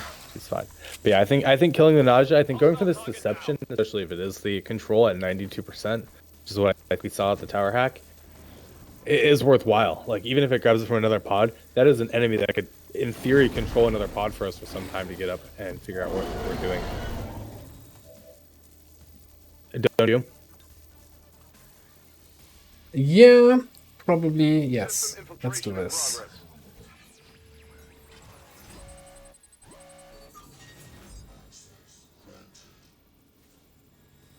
distraction. You can't be joking. I'll take the map alert. No way. Didn't get control. Peach, you didn't believe enough. Alright, how do we kill the Berserker? First of all, I think we're gonna throw an evac somewhere over there. Get that pigeon out of here.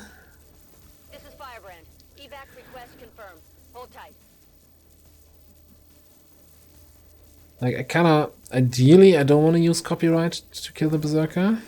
So this is currently Volt melee with the Templar, right? Because we get 2 focus back, so we just want to get that initial damage out. Yeah, and give the aim buff to everybody else. Yeah.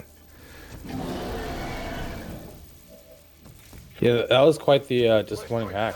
I really was hoping pull it off. It would have been really cool to use that as well. Is this frickin' pulling back Shion next to the Zerker and just blasting with a shotgun so we can move spooks up? I mean, I would probably need to have both of them attack anyway.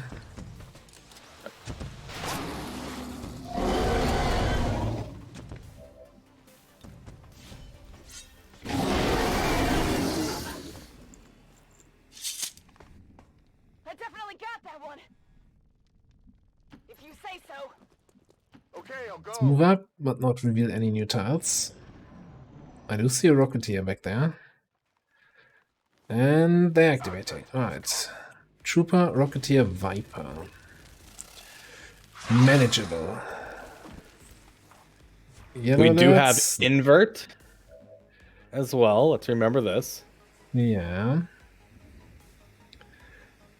I'm have even Void thinking Conduit. we might invert the Rocketeer. Yeah, So if we invert the Viper, right, we can then melee the Trooper and eat the hits from both the Trooper and the Rocketeer onto our Templar if necessary. We can use lightning reflexes on our assault to get up and clear things as well if necessary. And then we can handle a frickin' Viper with a Shinobi quite easily, I think. But I think either way works, really.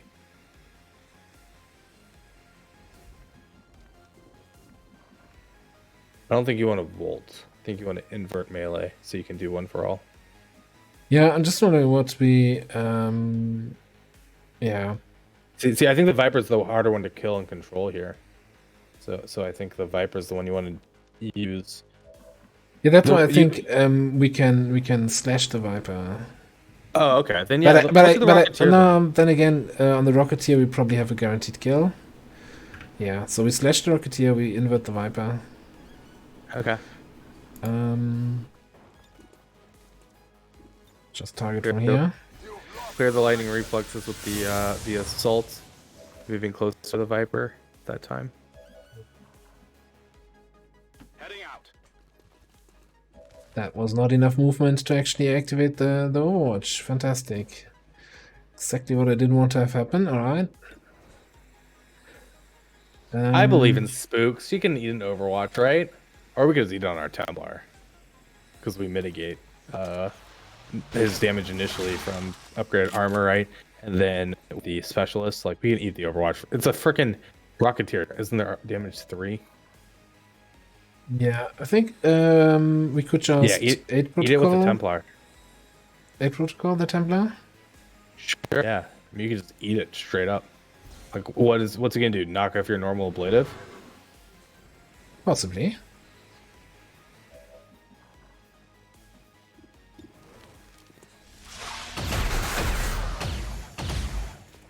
Check it before you get Gonna need to reload soon. Once again, just showcasing the absolute raw power, though, of like.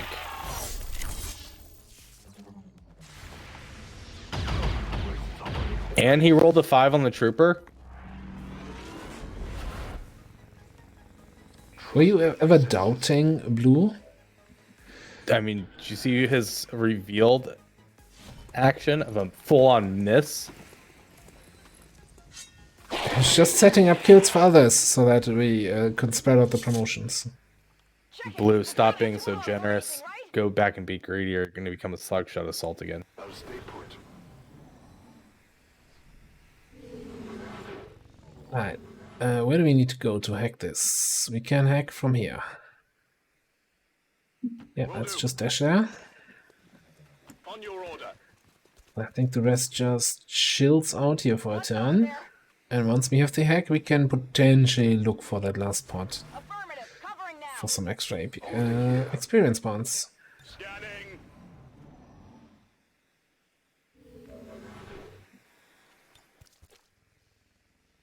Accessing system. Watch list is an interesting pickup potential.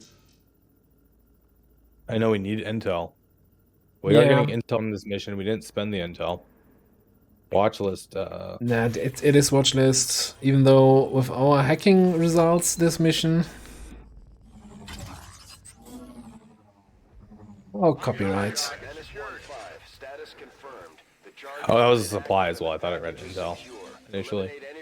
Yeah, watch list is certainly always better than supplies there. It's what, 25 supplies, 30 supplies? Yeah, Hi, we've got Peach. enemies over there in this direction. I'm trusting you here.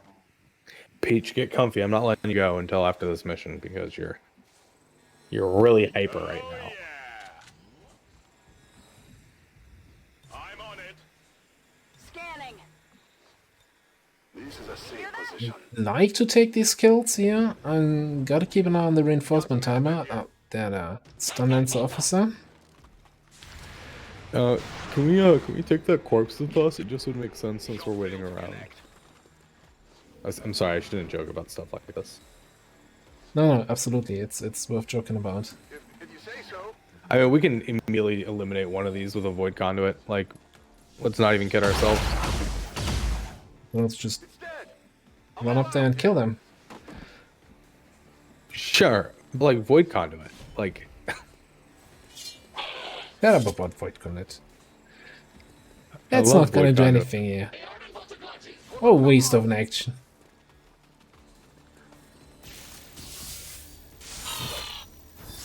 Six damage hit here from a Templar. Damage machine. Dude, imagine our Templar had upgraded gauntlets right now. On Overwatch. This is One Firebrand. additional Time to go. focus, additional damage. Moving to position. I think that's the focus cap increasing with the gauntlet. That's the biggest downside if you don't get the gauntlet upgrades. Yeah, absolutely. Falling back. It's enabled so many more moves, especially now we gain 2 focus with every attack. We can barely spend the focus. All XCOM operatives are secure. Firebrand is returning to base. Well done. Way to flawless the 4-man here. Oh, we didn't take a time to talk about a Zerker. Real quick, guys. A Zerker. Big enemy. Was that our first Once- Zerker? I think that was. Wants Oh to yeah, go melee Bradford. someone. Bradford was Fully saying his thing. controllable with combatives. He's going to target the close unit. Your closest unit has combatives. You're not going to take damage. Zerkers. Lots of HP, little brains. Yeah, it's to be noted, you know, when you hit them, they go into enrage. That gives them additional mobility. So if you're like, you know, counting tiles, making sure you're out of range of the berserker, and then you shoot them, probably need to recount at that point. Executed to the highest standards. Excellent work, Commander. But yeah, generally they're just a big blob of HP that you have to shoot through. Emergency life support PCS. Wait, I'm not sure if we can do a little bit more on the Geoscape, especially I see Eastern US drop to strength 3. Do we go full intel now? Yeah, I think we're back on intel. We probably are taking a full or an intel retaliation though, so just be wary of that. Tile of mobility is equal to, okay, so it's 1.15 mobility, or 1.15 tiles per mobility divided by 2, right? So if you have 12 mobility, you move a total of 18 tiles divided by 2, right? Like No. in 2 turns. No. So No. each Nope. tile costs 1.5 points of mobility. So with mobility 12, you move 8 tiles. On a blue move. On a blue move, yes. Oh, then yeah. Okay, I guess. Go with that math. Or do what I do and just Google it every time you're questioning it. Or get the preview movement mod, where you can then just select enemies and see how far I can move. I'm still thinking we're scanning here because we just completed lib 1. We want to find lib 2.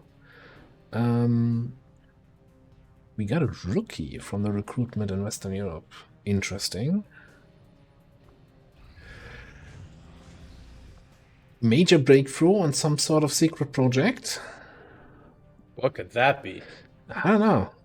They're probably improving public transportation. Oh, hang on. Oh, whoa. What happened here?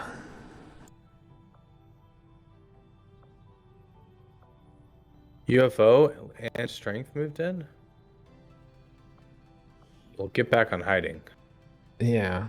But that could have already been enough to screw us over majorly.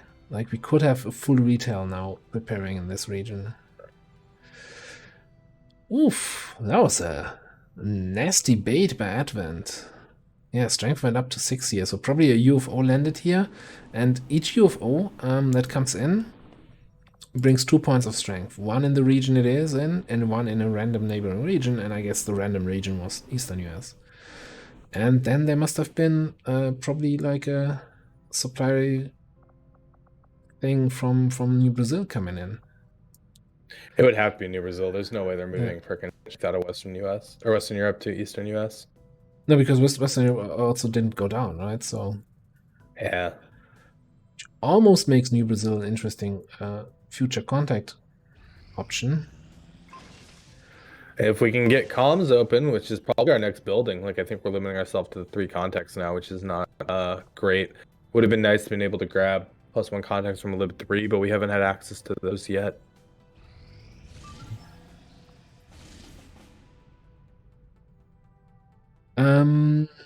Alright, that's not lib 2, but I still think getting another scientist is kind of an important mission. 6 days is a fairly okay timer.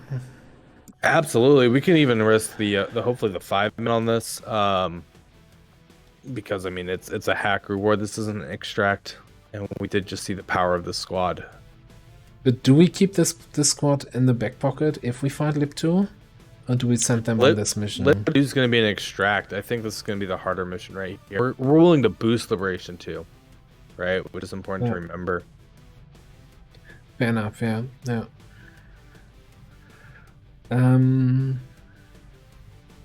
So what? We had Spooky Boo just now. And we had an assault. Yeah. Somewhere down here. Shinkazi. What's that bond? Masa. Usually a fan of taking any bond I can get, but Sharpshooter Shinobi is very questionable. Do you think we want a Sharpshooter on this mission, though? Do I want to, or do I not want to? I think so. Maybe we can take that guy here.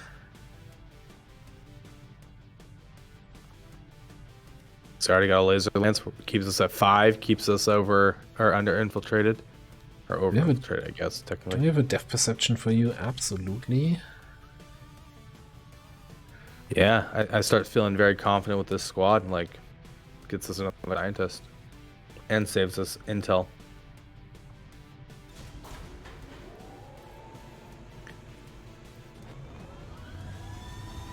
Sky Ranger deploy. In position for deployment. And we discover a jailbreak, which we're probably just gonna ignore. First of all, it's 3 rookies. Yeah, which we don't need any of this. We don't need this. It's in Eastern US, where we don't want to run missions on Strike 5. And it's not a great timer. But man, we just had barely a day people on Intel, and they found this mission with a 5-day timer. That's kind of tells you how good this setup was on detecting missions. Alright, covert action. May slow, but can never stop the inevitable fate of this world. Good counter. Delays chosen knowledge gain, and we got a promotion out of it. Let's see. Astro Boy. Killer Instinct, I think, is our approach here. Yeah, absolutely. 50% additional crit damage for the rest of your turn. And love to see it. This is, again, I think we probably mentioned it before, but just to reiterate. So this is not just the critical part of your damage gets increased by 50%, but your overall damage when you land a critical hit is increased. So if you're doing 10 damage on a crit total, then you do 15 damage instead. So it's really strong. It's like, you will see numbers where you're like, what? How does the math work here? And yeah, it works in a weird way.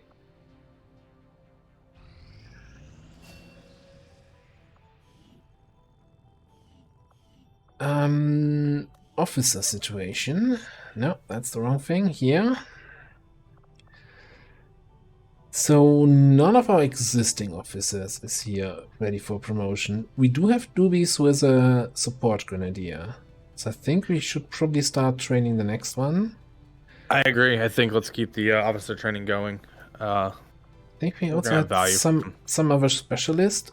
Not our sentinel specialist. Yeah, no, that's what I'm saying. So this is Sentinel, but I think we had somewhere a specialist who is not. I think they're queued on the mission right now.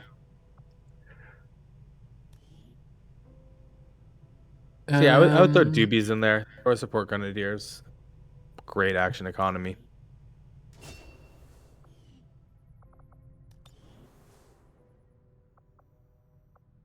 Okay. Do you want to do one more mission, or are we calling it a little early tonight? I was going to say do a little bit more Geoscape here, but probably not run another mission tonight. So there's Laboratory 2. It's on a horrible timer, not even worth boosting. So what this is, when this expires, we need to throw the scientist in here to scan the stat on the next cycle, as we're still really trying to find this liberation chain. Yeah, I don't think there's anything else really to do on the Geoscape. We're going to be scanning this mission is going to complete, and we can certainly do this next week. One thing I do want to touch upon, though, is if we go and take a look at our Avenger real quick, our immediate decision needs to be, how do we get comms out? Even if it is going to New Brazil for 100 intel, getting a 4th region to work is probably really important, as we're falling behind on experience and missions. We've only been running 3 teams at max, and we'd like to start getting 4 or 5 if we can. Yeah, so we just finished Advanced Mag. I think since we want to get buildings out, I don't think we do any other research that costs us supplies. So experimental weapons. As tempted as it is to go into Illyrium, I agree, experimental weapons is probably our play here. We're going to need to hit the black market and sell money, or sell for money. By the way, this is something for everybody. Illyrium research, 50 supplies, 50 Illyrium crystals, 5 Illyrium cores.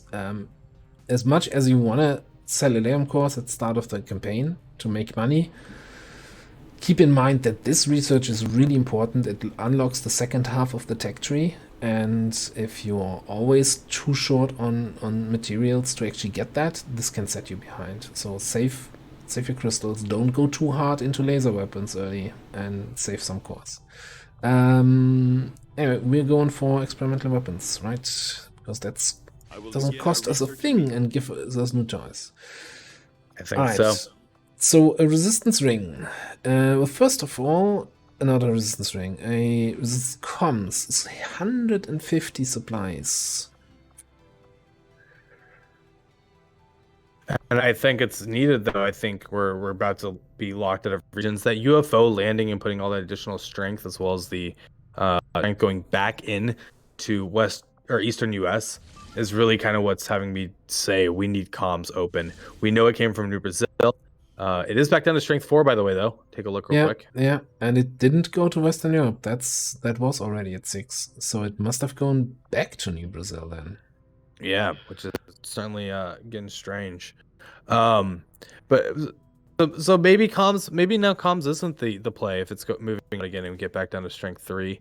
Especially also, I mean, technically we don't have the intel to make contact anyway at the moment. Like, we have 56 right now. We're gonna get 28, 24. So then we're sitting at 80. Still 20 intel short of making contact.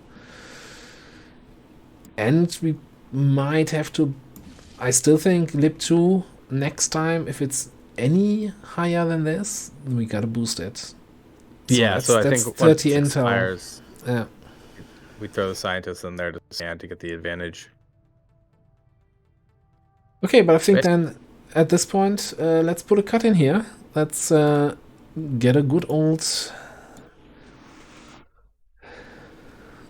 save game here that you can then continue in the next one.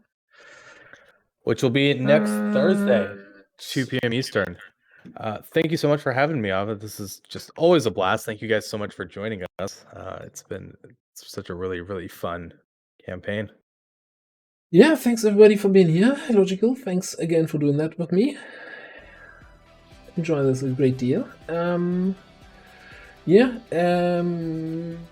Next stream on my end is gonna be on Saturday, starting a brand new campaign with ModJam and playable aliens and lots of other stuff, and a little bit of a trimmed class pool. That's my plan. And you gate crash today, so you're also in the start of a... I will be on campaign. Total War Warhammer 3 right. all day tomorrow, Saturday and Sunday, I think, guys. And then next week, we're actually going to hopefully be diving into Dev 31, assuming I can get everything working properly. But I will be back tomorrow with Total War Warhammer 3. So if you want spoilers, I got them, guys. I got them. Spoilers in a strategy game? I don't understand. I don't even know what's going on in the Total War Warhammer 3 expansion. I have watched 2 videos total. I watched a buddy's stream earlier today on lunch, and there's a lot of red on the UI. That's what I noticed. I was like, oh, this is different. I haven't played any Total War games, so I'm probably not the right person to comment there. Anyway, if you are still hungry for more XCOM, then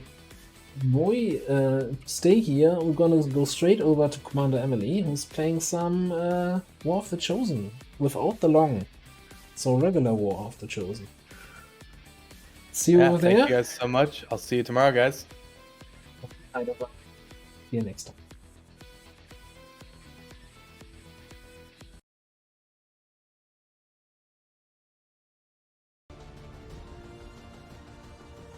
Oh my goodness. Commander Emily. Hey Ava and Raiders, welcome in. How was your stream? Was today the Overexplained series with Illogical? And Illogical is in here as well. Welcome in, guys. How are y'all doing?